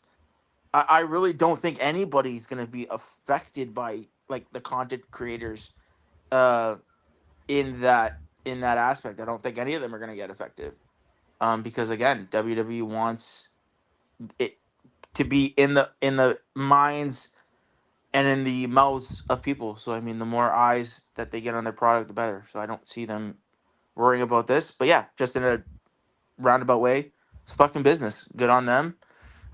Just means Tony has to get creative, but can't fault them for doing it. So hopefully it works out. Hopefully they stay genuine. I don't see them being genuine. I see them critiquing the product in a certain way that even if it is shit as all shit can be, they're still gonna fucking eat it up and glaze it to being this great thing. So, the time for authentic takes is supporting local and smaller channels like us, where we're going to give you our authentic takes. And if you don't like it, there's the door. Don't let it hit you on the way out.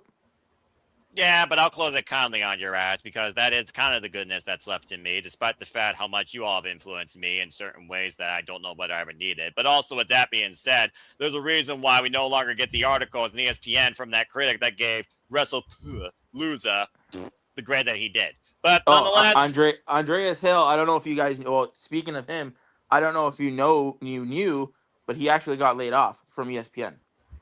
Damn. He is not a part of ESPN anymore. So take that as you will. Yeah, maybe he'll start his own individual thing on Podbean. I don't know, but if there was ever a day for the independent artists, the independent coverers, the independent individuals to rise up, to speak their mind and create a form of their own, this is it. Despite what YouTube might be monetized for the most part and try to control most of your content and probably put you into an ad break when you least expect it, now's your chance, folks. Become one of your own. Truly showcase yourself. Let your opinion be known. But also, just be constructive. And as far as your internet etiquette, be civil. That's all I got to say about that. No, at the end of the day. And you're right. Like, I just hope people nowadays, again, the smaller, don't lose sight. Be as critical as you need to be. If a product is shit, the product is shit. Like, don't be scared to that's when us as a channel and other channels lose their credibility, when you have people actively praising garbage, you know what I mean, to get a paycheck. I just hope that YouTube channels, other ones out there, and we know a lot of them, we could shout out a bunch of them. I just hope that nobody loses their authentic selves, and stay true to their values. And if they don't like something on television, don't be scared to say you don't like it, because you're afraid that you're going to get chastised for it. You know what I mean?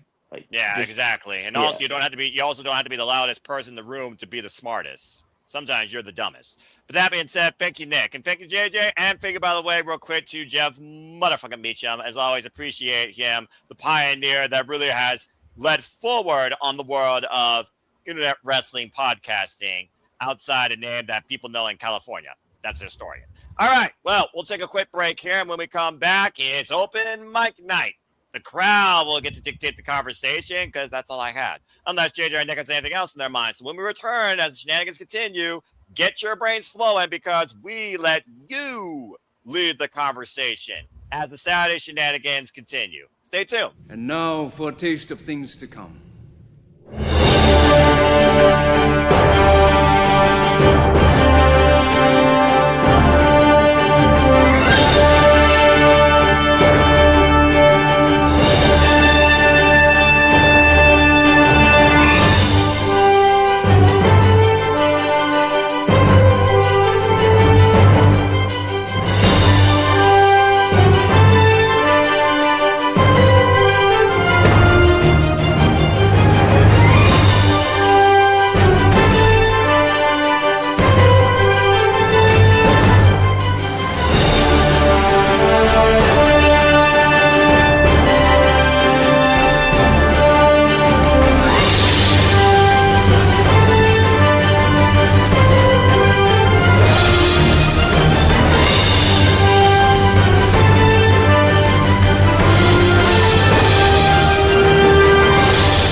teach her $9,000. That's what you're upset at. You know, Frank Sinatra, Fly Me to the Moon is still a classic. Shout out to Old Blue Eyes. Oh, anyway. And as you see by that trailer here at the Simbo Studios, everything that we do, we truly encompass, celebrate, engage, pontificate, analyze, criticize, and react to all the wrestling. And welcome back in here once again to the Shenanigans. I am your host and prompter for the evening, Seminole Foster, with the regular wrestling JJ Williams and one Canadian. But sometimes one Canadian is not enough because She's yours, she's mine. She's our Canadian friend. Ash. All right, thank you for that little trope. All right. Hello, Ash. How are you this evening? Good to see you. Oh my god, it was hella busy at work today, I tell you. Wow. That's what happens when you work in Winnipeg. Well, that's what the corporate world does to you in general. Nick, be aware. Don't try anything. You know who you're dealing with. You're on the top row that has control. Then again, you have control too.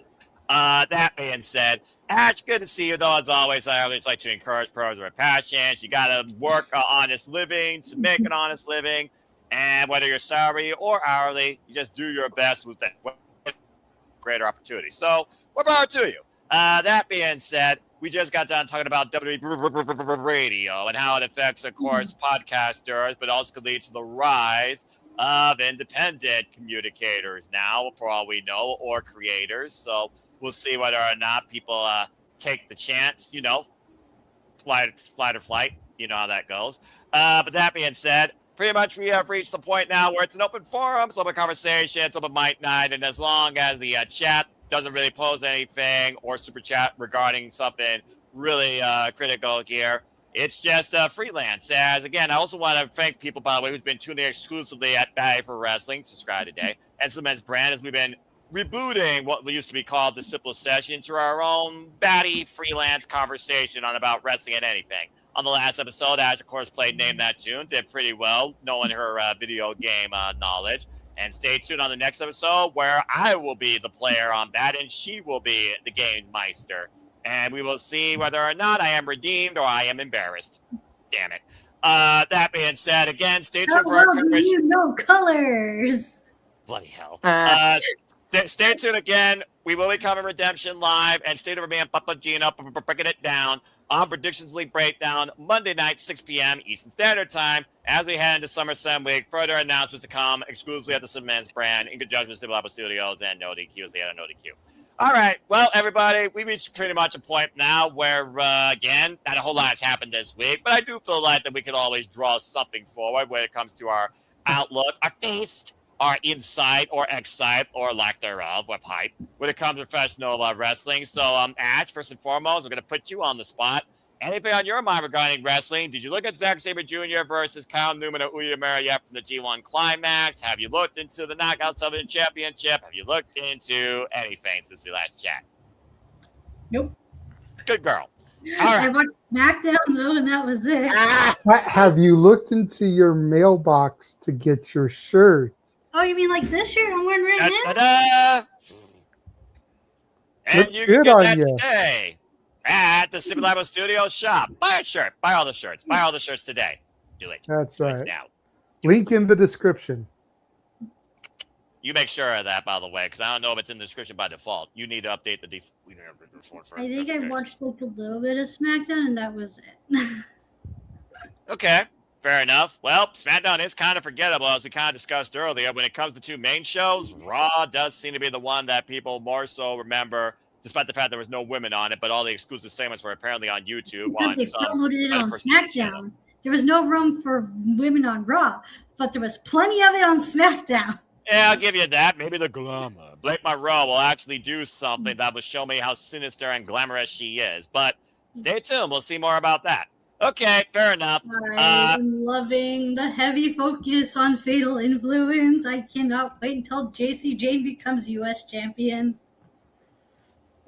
Yeah, we'll see if you're right. There's enough of a Fatal Influence across that mid-card division now that I see the glamour targeting Tiffany Stratton. But Tiffany Stratton's got a chance to become interim WWE Women's Champion, of course, with Charlotte Flair and Jade and Chelsea Green, the only one that matters in that match, by the way. And I think somebody else, but who cares? And as far as Fatal Influence, Next week. yeah, I mean, about to say Fatal Influence, will be involved now in trios action, or maybe you don't know. How you'll know? I know. Because I have to keep up with everything, because there's a reason why I'm called the voice of this crazy internet family. Fatal Influence will be taking on the returning Nikki Bella, and Brie Bella, and Paige in 6-woman tag team action at SummerSlam. It's a trios match. So we'll see what that leads to. Well, again, I know one person is particularly happy to see that Ferris Bella back in ring. Shout out to, of course, Mrs. Riff. Take care, Caitlin. But there's that. All right. That being said, JJ, of course, you know that the Knockouts Television Championship Tournament's still going. Your girl for your health has a chance, but she has to get through Indy Hartwell. And as we saw this past Thursday, due to a 10-minute drop, everyone's number one pick, Elena Black, got eliminated. Elena Black and Lady Chu got eliminated due to a double draw. Maximum time of that match at 10 minutes. That meant M by Elegance freaking automatically advanced to the semifinals with a bye. And we'll be in action in the upcoming week. So, JJ, I got to ask you, what's next for Fia Hell outside this Knockouts tournament with or without winning? Outside of this tournament, it looks like there's going to be a program on my NXT with my Chase University alumni and the last heart beating, as Natty and Thea have been going back and forth recently on NXT. Your girl's asking for a death note. Look, all I know is my girl is making sure my girl gets TV time, okay? So I ain't mad at all this. Like, Natty and Jada Parker have been doing their thing. But if you watch this week's episode of NXT, every segment, basically, there was some tying thread with Natty and Thea, going all the way to Jada Parker and Natty, and Jada Parker putting Natty in the sharpshooter, and Thea stealing the towel that had been taken from her by Fatal Influence and throwing the towel in, or excuse me, not Fatal Influence, but I don't know what Natty's calling her group right now, with Nikita Lyons and Carmen Petrovich. It's basically the new Fatal Influence now that Fatal Influence got called out. But Thea took the towel from Carmen that had been taken from Thea backstage and threw the towel in to give Jada the victory. That's kind of funny. I'm not going to lie. That's kind of funny. The whole thread throughout the show was Natty, Thea, the towel, trying to get Thea to join Natty and her team. But it looks like as we progress with Heatwave on the horizon, we're probably going to build to Thea and Natty at Heatwave, and consider me seated for it. Because those are my girls. In more ways than one. All right, fair enough. Nick, you were talking about redemption. You were talking about returns, debuts. You were talking about something being a pickup. There's been, my friends are basically Senior Pro Wrestling fans, and they know one, Kairi Hojo, formerly a daughter of Stardom. She's now officially free. And with the fact that Thekla has been targeting her previous promotion, Stardom, of course, that literally is where Kairi Hojo got really the upstart of her career, do you think there's a chance that Kairi Hojo shows up at Redemption and confronts the Toxic Spider at any point during the night, or could it be some point down the line in the near future at AEW? What are your thoughts of Kairi Hojo maybe becoming All Elite? So that's actually a really great segue, because I was gonna bring a question to the group. In regards to Kyrie, no, I would not want to see that match, because it just doesn't make any sense. There's his praise. It doesn't, and we're too close. Listen, I love it. I wish Kyrie all the success. this will go into my question for the group. But Go for it.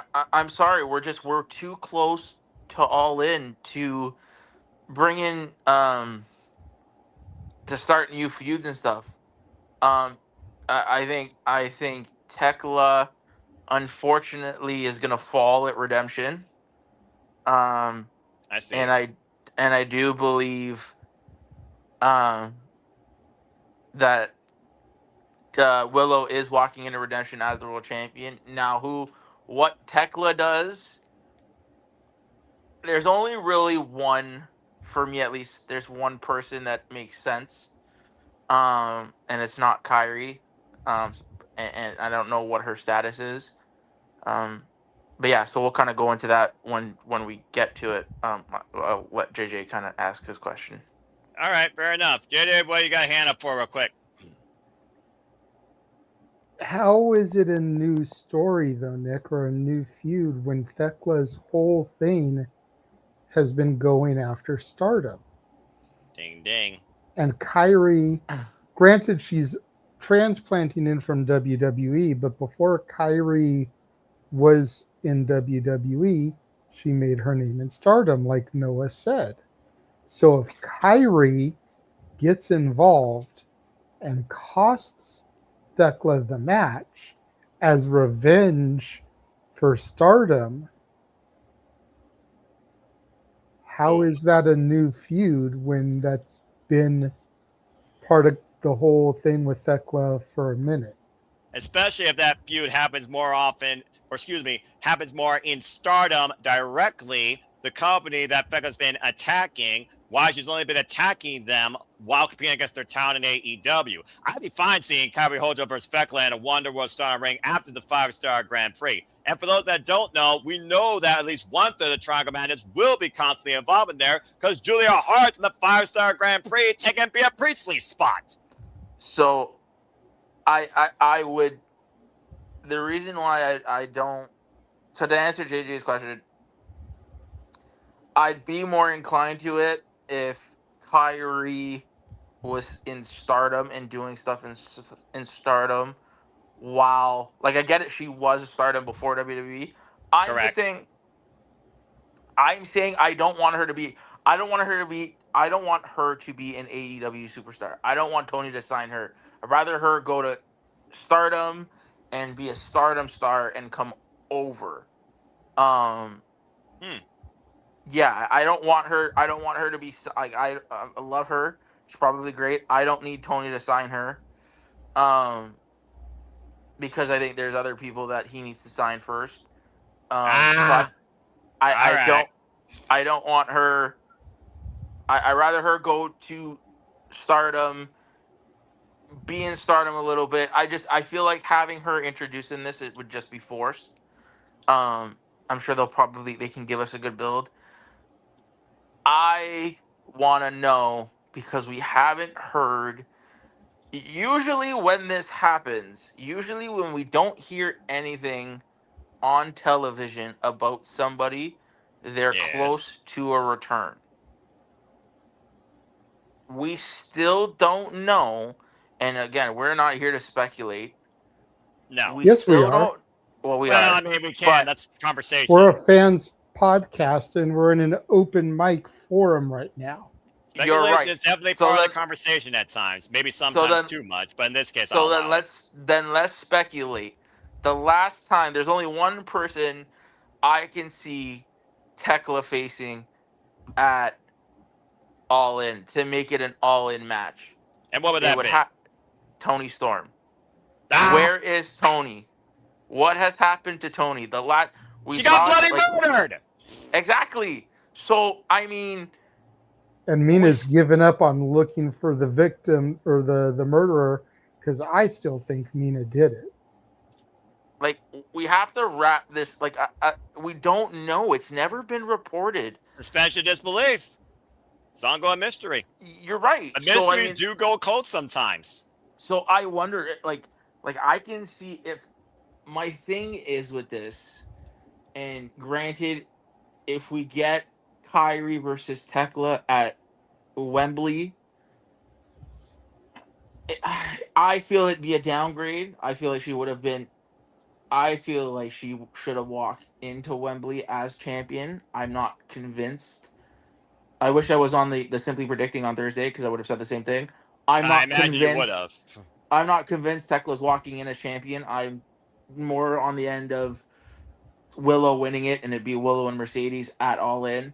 So I mean, if that is the case, what is Tekla doing at Wembley? The next best thing for that, I think, has to be Tekla versus Tony Storm, because then you can play off the fact that it was Tekla the one who killed Tony Storm, right? But I mean, we don't know what Tony's status is, so yeah, long-winded answer, but as usual with you. And But that's all right. isn't it ironic that we don't know Tony's status? You know, we and don't. we're gonna put on the tinfoil hat here a second. So forgive me, Noah, but if this was a WWE absence, we'd know all about it.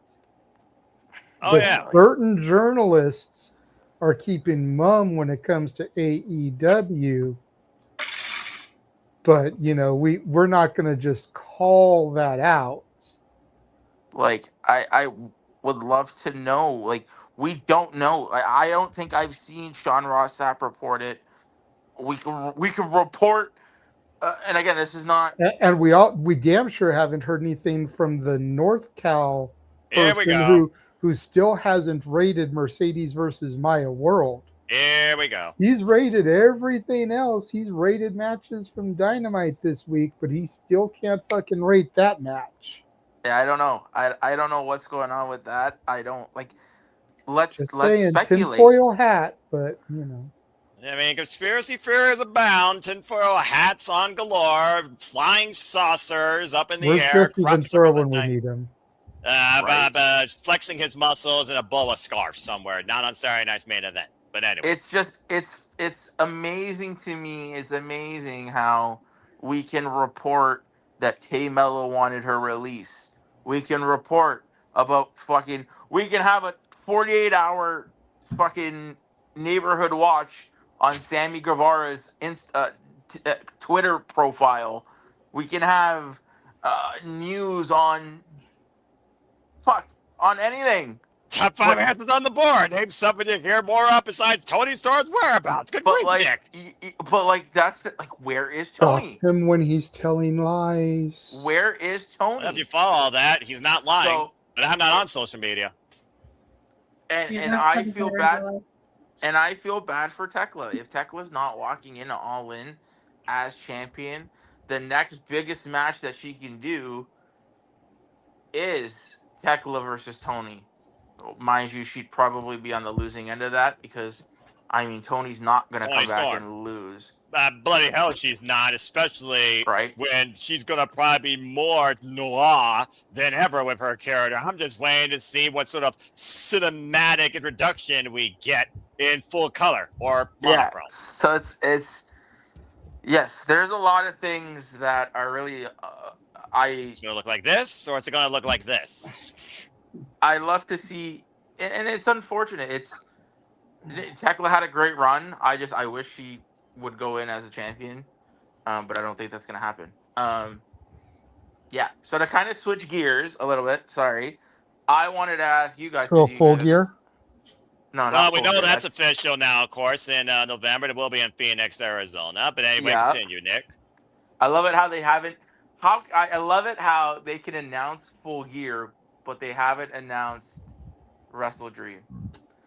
Just saying. I wonder where Wrestle Dream is going to be this year. And they haven't figured it out. Yeah, otherwise they would have announced it. You gotta get the booking right with the tourist committee and the venue. There's a lot of things that go into just saying. If it's in Toronto, I can be like, "Hey, Dad, you want to go to your neck of the woods and watch AEW with me again because you had such a good time in the Winnipeg show?" Well, you know it won't be the Scotiabank Arena. W now owns that as their MSG up there in Canada, but you might get the Rogers Center. But anyway, continue. I mean, you know, I'm going to steal Nick's trope here for a second. May as well go to Toronto to see it because you know they're not coming to Winnipeg. Right. They ain't going to Winnipeg. We ain't going to Winnipeg. Ain't none No, happening. and they wouldn't do it at the Rogers. And they're giving you Grand Slam freaking Montreal instead of Redemption. But anyways.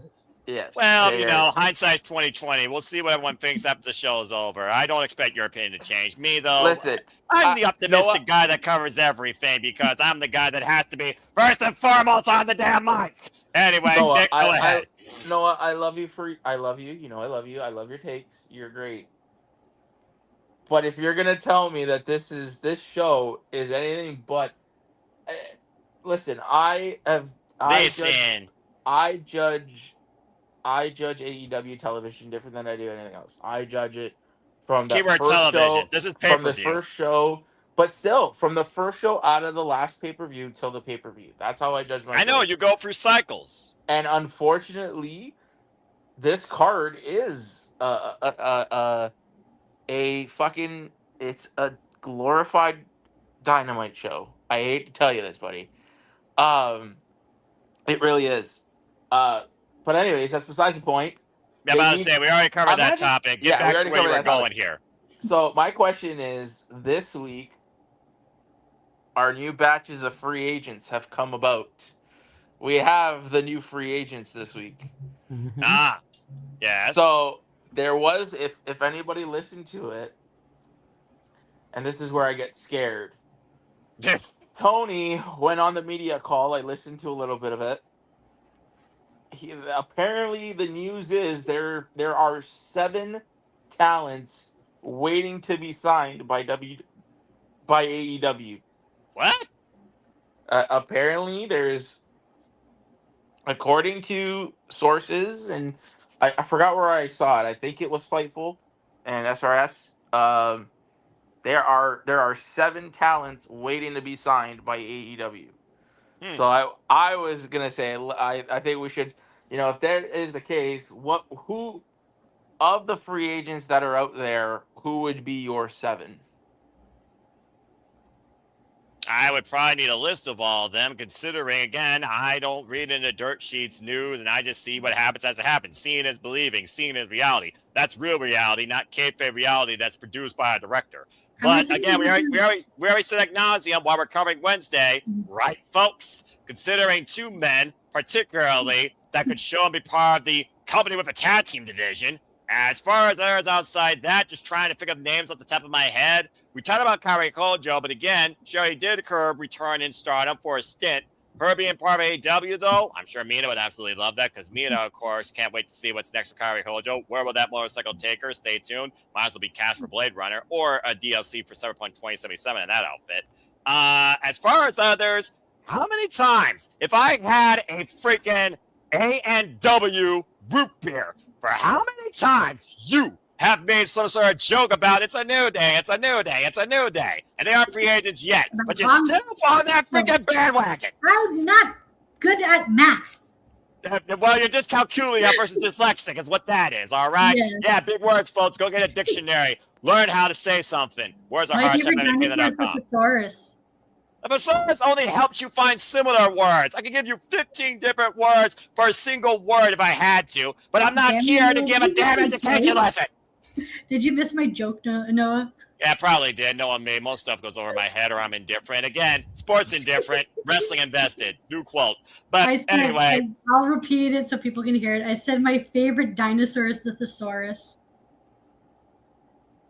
Okay, Google AI, was there actually a dinosaur with a similar name in Latin to Thesaurus? Let me know in the few seconds. Thank you. I'm sure AI will be like, sorry, I didn't quite hear that. Anyway, thank you, Ash. I just want I'll run down the names of the following free agents as of July 23rd. I'm gonna go look up a list too, just so I have it for everybody, because they ain't gonna remember. Yep. Motor City Machine Guns are off the list, so they're now free agents. You had Aleister Black and Zelina. You had Bo Dallas, Dexter Lumis, Eric Rowan, Joe Gacy, Nikki Cross, the Wyatts.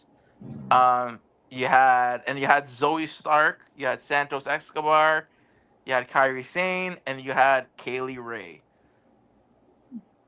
Well, Kaylee Ray is already in Pro Wrestling Eve.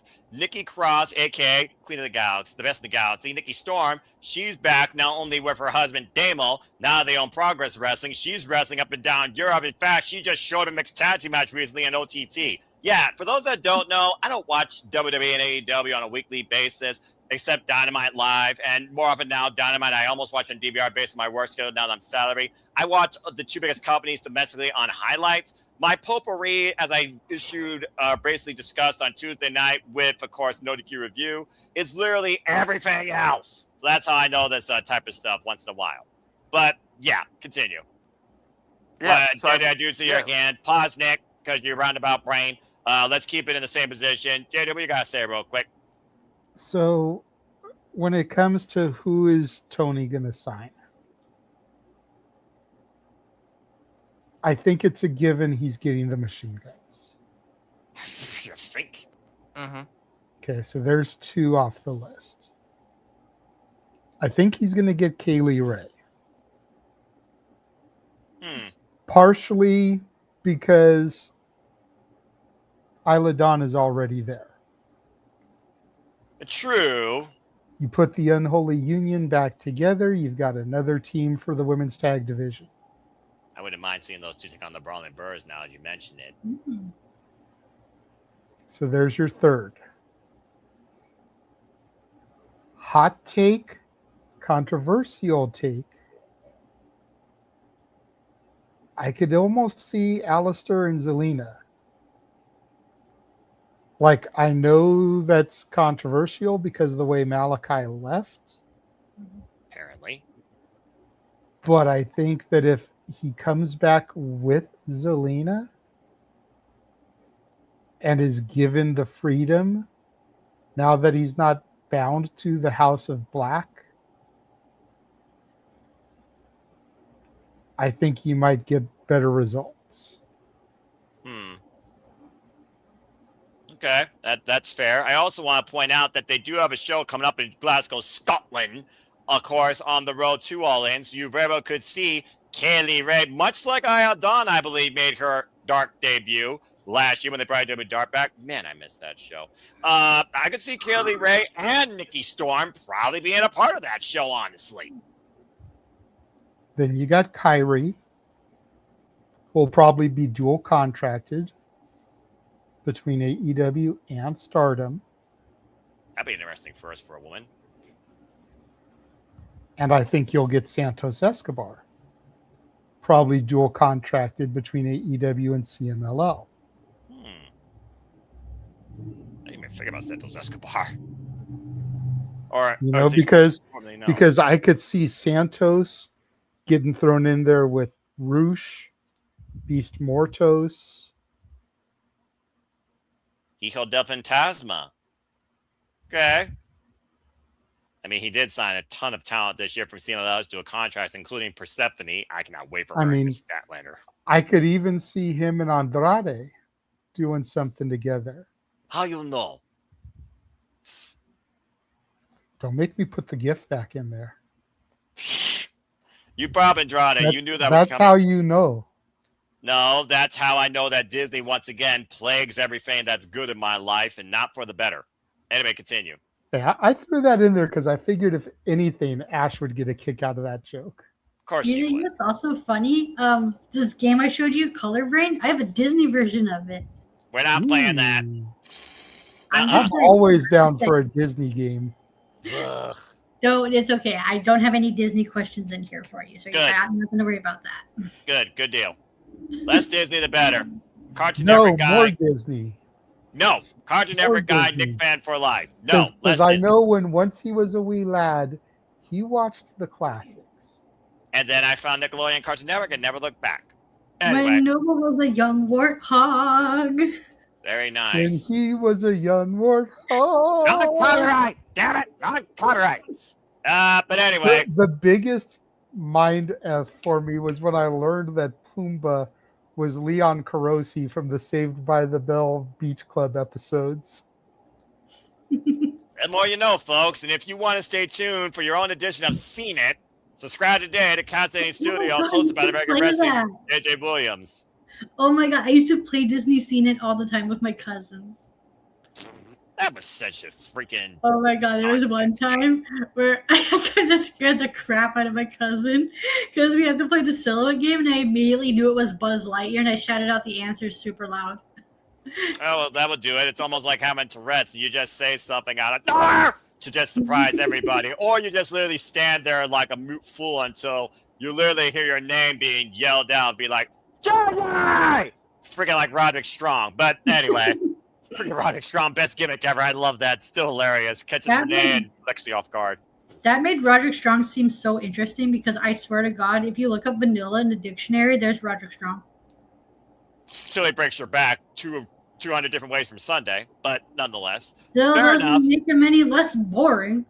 Yeah. Well, you know, hindsight's 2020. People like vanilla ice cream about nothing. There's nothing wrong with vanilla ice cream, but I'm just going to say this right now. Roderick Strong solo, boring AF. Roderick Strong, He never was meant to be a solo act, to be fair, all right? He was never meant to be a solo I was act. about to say that. Roderick Strong team and a tag team just works so well. He It's just a point. becomes interesting all of a sudden. Conglomeration, it works. And maybe it's just because I saw Roddy back in like 06 and 07. Of course. But I'm a big Roddy solo guy. Like, I can just sit there and you know how some people have an accent? Ash, I know you know this very well. And they'll say, oh, I could listen to that man read the phone book. Yes. Roddy is the type of worker that I could just watch him go hold for hold with somebody for like 90 minutes and not get tired. Yeah, that's fair. Yeah. Because I saw him, you know, fucking 20 years ago. And he's still going hard to this day, and so is his wife that tells everybody Yeah. to do better. She recently faced Suzuki. That was awesome. You That know, boy it's of just wrestling. like it's one of those things where when you see the people you saw in the underground get their come up, you know what I mean? So Yeah. Fair I can get where someone would find him bland and boring. But I'm the type of guy that could sit there and just watch him do, you know, chain wrestling for 90 minutes and be like, purdy. Yeah, about to say, him and Kyle O'Reilly at Dynasty was one of my favorite matches of the night because it was a grappling clinic. That's right. And of course, your boy Zack Sabre Jr., Bloody King of Techers, he had a generational grappling clinic with strong style with Uya Amira, as Uya got the better of the front man, just to give you a little G1 update. And they put up for free the match of Zack Sabre Jr. versus Kyle Newman. So what does that tell you? So you can go look at that on YouTube, Ash. Yeah. And for anyone that's never seen NJPW, there's your chance.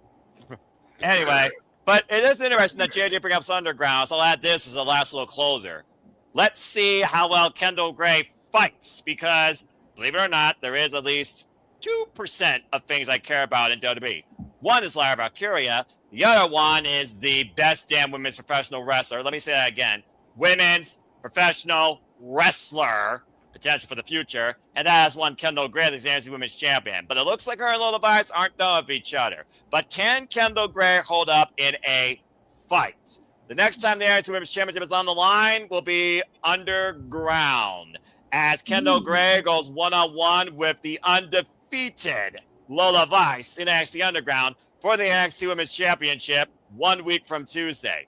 That being said, I love that closing line where she says, you can go shake your ass in the back of the line once I'm done with you. Kendall Gray's showing me she got some attitude. And freaking Wen's face, priceless. I swear, that's the only thing that matters right now in WWE for me. There you go, one nice thing. That being said, we've been talking a lot about Lola Vice and, of course, her rise, her star power, her potential, her showcasing. Of course, AAA still AAA Mixed Tag Team Champion, a mainstay of NXT, and waiting for her to be brought up to the main roster. I almost said a different word there. So is this literally going to be Lola Vice's swan song from the Black and Chrome? And will she stay strictly with AAA?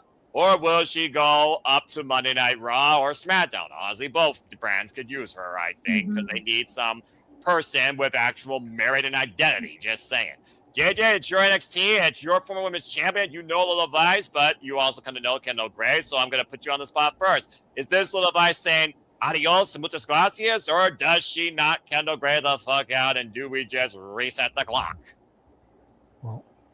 Spoiler alert here in 3, 2, 1. Lola Vice and Mr. Iguana lost the mixed tag titles tonight on AAA television. So now that she is titleless, I think she's losing to Kendall Gray and going to the main roster. All right, Ash, do you agree with that predicament or prediction? Yeah, it's possible. She can go up on the main roster because, god damn it, they could use some women, especially on the SmackDown side of things, for that U.S. title contention. And Priest is on SmackDown as well, so you put the couple together. Oh yeah, I forgot we were a couple. That's a good show. I forgot Damian Priest was tag team champion, by the way. I mean, tag teams in WWE, what the heck is that? Not in the women's division, am I right? I mean, they're trying. He's a tag team champion? Damn. Who's he partnered with? I rest my Our case, truth. Your Honor. What? It's Yeah. the Judgment Day. Priest and Truth. Oh, God. We just broke Nick's brain. I almost feel like he should go on camera so we can see his head exploding. That would require effort. That would require effort. He's That would- done. He's that about to would shut require effort and clothes, and I don't want to do neither. down. Okay, then, TMI. Well, that being said, Lola Vice, yeah, I hope you get knocked the F out. Kendall Gray to spearhead the NXT Women's Division to the next generation. Please, not if she loses that title. WWE, don't fuck this up. If you fuck this up, I'm going to say fuck you. All right, I mean, well. I just think it makes sense. You know, It does. Lola's undefeated in the underground. Mhm. So if she loses, what is there to keep her in NXT? She just Nothing. lost her signature match. Exactly. I don't see them bringing it to the main roster. Hell no. If they were going to, it would have to open up any show that it's on. I mean, Because let's be real, at this point in her career, Lola Vice isn't going to main event a main roster show. So it would have to jerk the curtain on it. Extreme Rules did have the fight pit as a semi-main in a bygone life. I'm just saying. But, you know, she lost the mixed tag title. She lost the NXT title. She loses the rematch in her signature match. Main roster debut at SummerSlam, maybe? If not the Raw afterwards or the SmackDown afterwards, because like you said, Ash, you ain't selling tickets with Timu Baddies. You'll be selling tickets with Lola Vice on your brand. All right. Hey, I like the Timu Baddies. Thank you very much. Okay. Good for you. The only one I'm still meant on is BFAB. She's still, no matter what she does, she has not sold me. But you know how much I love that bitch. And Mia Yim, yes, please. I refuse to call her Meechin. She said thank you. Keep calling me Mia Yim. So I'm going to keep calling her Mia Yim because that's what she wants. Show me what Mia Yim was prior to WWE, and maybe I'll call her that name again. That being said, thank you, JJ, thank you, Ash, and thank you, Nick. Sorry that we broke your brain. But also thank you all for tuning in, because guess what? We're about to hit the fresh show before I bid y'all fine adieu, so we're going to chill and get the F out of here, too. Before we do that, we're going to run the trailer one more time, and then afterwards, the Saturday Shenanigans will conclude. Stay tuned. And now for a taste of things to come.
And as always, here's that trailer shows you at the Super Level Studios, which really encompass, embrace, celebrate, engage, pontificate, analyze, criticize, and react to all the wrestling. And welcome back here to the Saturday Shenanigans as we are about to conclude, and we bid you all a fine adieu, but we also say thank you.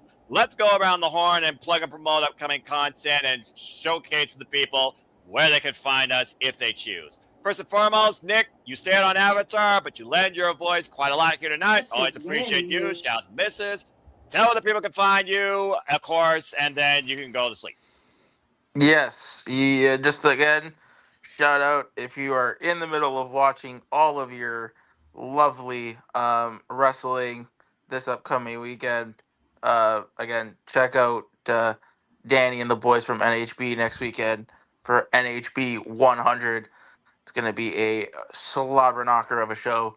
Excited to watch it. Oh yeah, all the bleeding assholes you can get. But yeah, you can find me on Twitter. That's in the thing underneath my name. Follow, subscribe. Yeah. Yep. There. Flash. There it Yeah, goes. that thing at the bottom there, and the white. Yeah, that thing, that JJ Yeah, click. that thing. The thing shows you the thing you need to go to. That's the thing, folks. All right. Exactly. That thing. Yes, that thing. Not to be confused with that girl, a bygone show from the 1960s. Thank you, Nick. Continue to That be thing that you thing. do? Better than others or only like himself versus others. Who knows? Thank you, Nick. Take care. Shout out to the missus. Go get some sleep. Bye-bye. All right. Ash, always a pleasure. I know, of course, we'll talk behind closed quarters of our next simple session, and also next time we will update people on G1 Climax. But go ahead and tell where the people can find you and your baddie takes too. Appreciate you. Thank you. You can find me on X, the app formerly known as Twitter at ShadowBadAsh. And you can subscribe to my YouTube channel at Baddie for Wrestling. Right now I'm in the middle of a game called Can Your Baddie Friend Catch Up on the G1 Before It's Too Late? You got time, but time is limited. All signs point to no. Damn, JJ, zero confidence. Wrong. Okay. How many times have I love Ash, but if I've learned anything about her, it's that she's busier than both of us. Accurate. And happy belated birthday to Zack Sabre Jr., by the way. Yes. Dickhead. Happy birthday to him. All right. Thank you, Ash. Continue to stay batty. And Also, again, his birthday was the same day as my uncle's. oh, well, God rest happy his belated birthday. soul.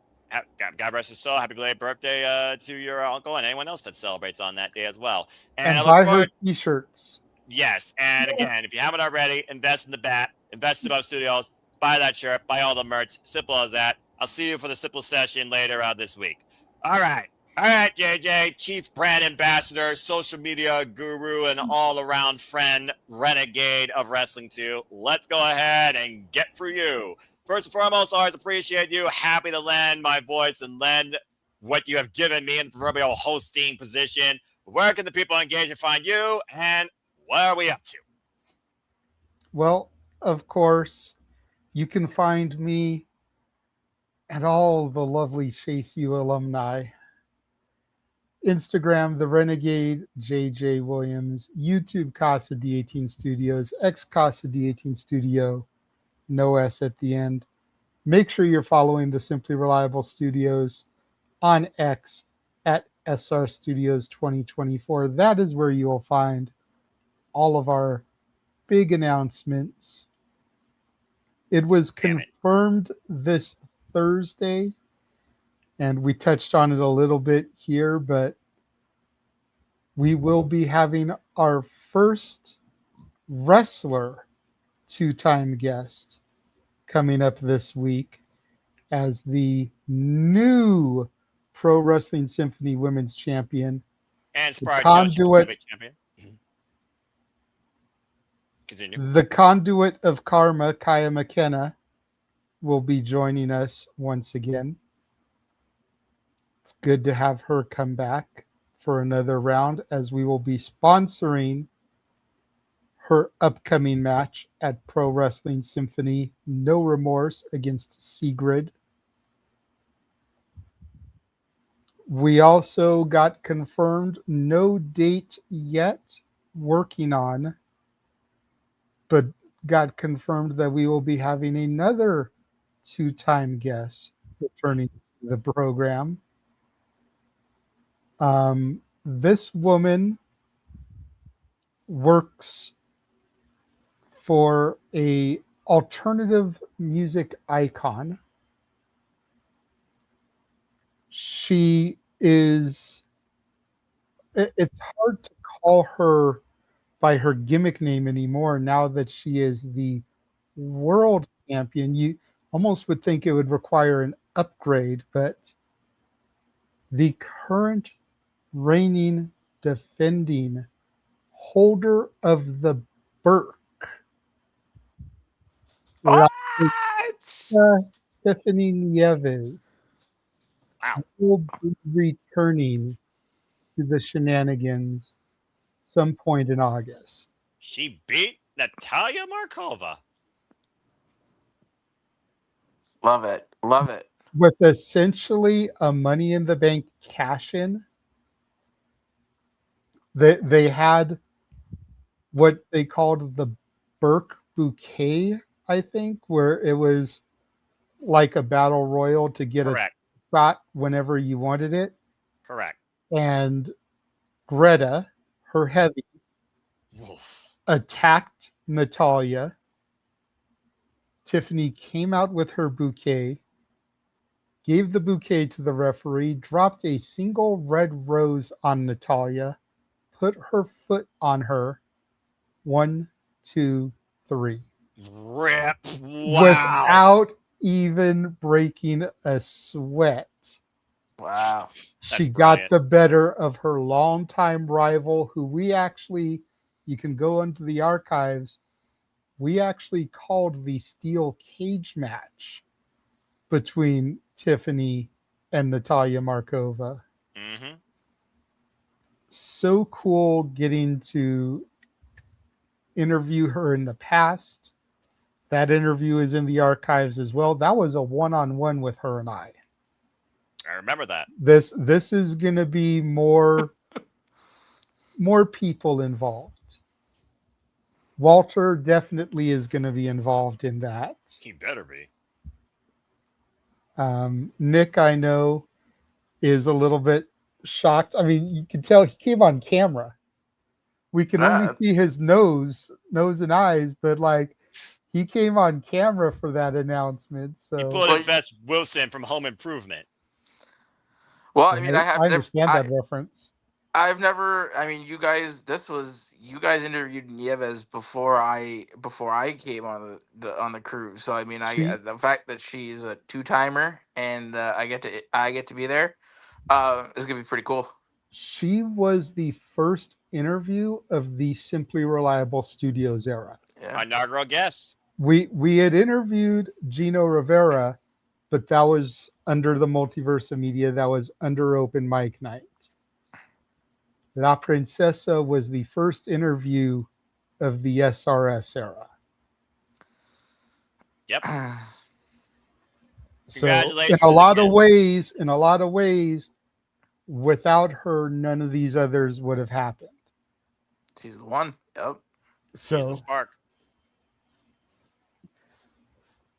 Looking forward to having her come back. You know, hit her up pretty much as soon as she won. That just goes to show how busy she is. I hit her up when she won the title. She got back to me this week. Respect. That's crazy. Which is almost like 2 months later. Mm-hmm. So Nick, I would recommend you go back, watch the archived interview, just so you don't ask duplicate questions. Okay. In the words of Vince Russo, do your homework, bro. I was waiting for that. All right. I didn't do great in school. I never did my homework. What I do want to know, I mean, because the weekend is upon us, and won't ask you till next week. Do we have any big plans for August and All In? Not yet, no. Okay, cool. Good to know. Good to know. We have a lot of stuff to get through before that. Yeah, It live in the is true. present. We Live the have present. next week SummerSlam weekend. There's at least 3 days in August where I may be away from all of this. So I'm sorry, Noah, in advance. At least 2 of those are Shenanigans nights. So Do what I do. if I'm able to come in via late, so be it. If not, well, I know you and the crew will have things handled. I do my best. That's the great thing about this team is that we've got enough hands now that if I have to step away, I'm sure people out there watching notice Walter isn't here tonight, but he's been in the chat. If someone needs to step away for a night or a couple of nights, we got things covered. Take a PTO day if you feel like, folks. Your mental health matters. All right, JJ. Well, considering no one here gets paid, kind of hard to call it a PTO day, but you know what I mean. A mental break is always a good thing, and taking time for yourself. Dang. Even if it's not a mental break, just because there's something you want to do. Exactly. Personal time off, by the way, but I Yeah. do see why you said that. All right. Whether continue, it's live wrestling in Toronto, Winnipeg, Montreal, find a way to get there and enjoy it. I know Nick is going to Greektown Wrestling in the middle of August. There you go. Yes, yes. That is Gonna going to go be see the a Babushka Baron, Jeffrey John. Go check out the archives and see the interview we did with him this past week, almost 2 hours long. Mm-hmm. All right. Yep. Greektown should be fun. Yeah, the indies are thriving. Support the indies. Damn Yeah. right. If Preach. you can't find anything on TV to enjoy, search out your local independent and give them the money instead. Simple as that. Yes. All right. Especially like I said, and I mean, if the producers of the show can clip this, getting shows like NHB next weekend, a lot of people put their heart and soul into cards and shows on the independents. So go support them because I know that if we don't do a watch along, for example, of NHB, I'm definitely going to be watching and live tweeting. So yeah, go support your local indies. Respect. All right. Thank you, Nick. Thank you, JJ. And again, this is the money you should be spending on independent wrestling and not on the big two if you are underwhelmed as a fan. Simply Reliable Studios endorses this message and reminds you that 50 minutes or more could save you 15 minutes on boring TV product. All right. And before you shill, since we mentioned Tiffany Nieves, let's go ahead and shout Walter out, who is 19 away from his goal. 19 subscribers to get to that 300 mark, and he has until SummerSlam Sunday to do it. You can do Rage of Wrestling on YouTube, Walter.Cruz.940 on Instagram, Walter Alex Cruz on the X. Mm-hmm. Endorsed by La Princesa herself. Get it? Got it? Bueno. Muy bien, muchas gracias. And again, congratulations to the new NWA World Women's Champion, Tiffany Nieves. And just because I followed her in the independent scene, congrats to Nikki Blackheart under her new name, which I don't know because, again, W names, LOL. On her Reina Vulcan. Reina Vulcan, good grief. Thank you, JJ. At least someone follows NXT more than me. Here is NXT.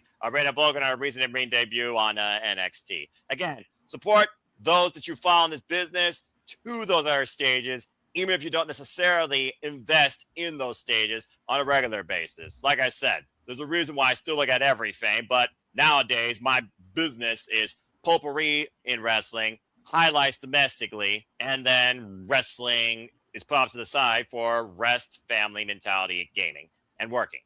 Simple as that. Thank you, JJ, and thank you, everybody. Again, folks, I want to remind you all here, we are the Super Reliable Studios. You saw the X account earlier. That's the mothership, if you will. If you haven't already, follow us there today. If you want to further engage with me, find me if you choose and Foster 1916 on the X or on YouTube. For I am nothing more but a simple man and a lifelong fan of professional wrestling. Damn it!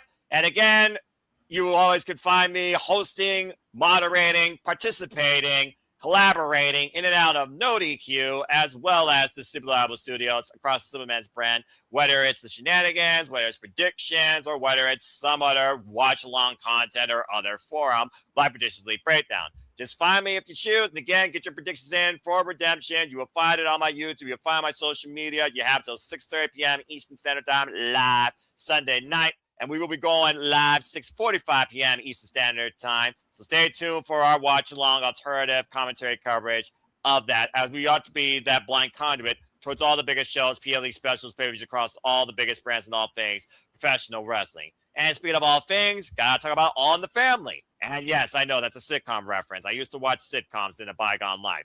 Shout out to the Mind Morphin Pink Power Ranger Dattila. Follow her at Rangers of Wrestling when it's wrestling time, or follow Dattila on the X. And more importantly, follow her new venture at Pop Culture Powerbomb today on the X as well for all the Mighty Morphin content, anime, and references you can handle. As apparently she's still trying to write a song about me. I don't need that. But thank you anyway. He was in the chat, so I will give him a shout out. So shout out to one half of the MVPs, the VIPs of my dignity and biggest expenses. Of course, Dominguez. Follow Emmanuel and Arlene Dominguez today. There you see them on the X and on Instagram. Arlene, keep doing the Lord's work, saving lives each day. Emmanuel, don't be an idiot. And again, I thank all of you for tuning in. As I said, we got Redemption. We got Predictions League Breakdown Monday night, 6 p.m. Standard Time with me and Papagino.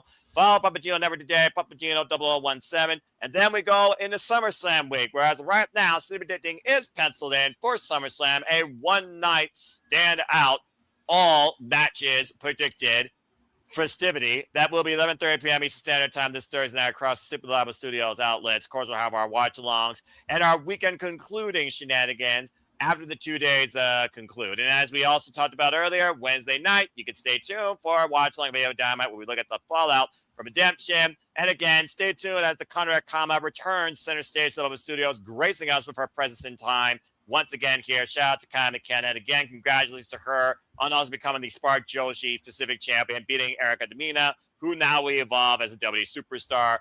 Good luck to everyone's favorite superhero BFF. I guess that's what she's called. And that's really all I gotta say for now, as I only want to remind you that there are no winners, no losers, no betters, just fans of opinions with this passion we all share. So at the end of the day, support one another, respect each other, protect your mentality too, treasure your family, and just your life. And for professional wrestling, it is truly as simple as that. And stay tuned for the next simple session with the back. With that being said, thank you so much once again for tuning in here at Super Studios, in and out of YouTube, or on the X. Please like, subscribe, comment, and tell a friend. Hit the bell live demand on any of the outlets here across the Super Reliable Studios, and hit the subscribe button. I assure you, the content, the passion, the creativity, the shenanigans, the tomfoolery that I have to deal with is not going to let up anytime soon. What will let up, though, finally, is this forum and my voice. As I bid you all now, in Kenny Omega fashion, a fine adieu. For the Mega Wrestling JJ Williams, for Nick and the Missus, for Ash, for Walter in the chat, for all of you that continue to allow this to persist and perpetuate and pursue. I am the Simendol Foster, reminding all of you to make a positive impact in life. Have a good night, and thank you once again for tuning into another rousing edition of the Saturday Shenanigans. Have a good night, folks, and we will see you in less than 24 hours for AEW Redemption. Have a good one, folks.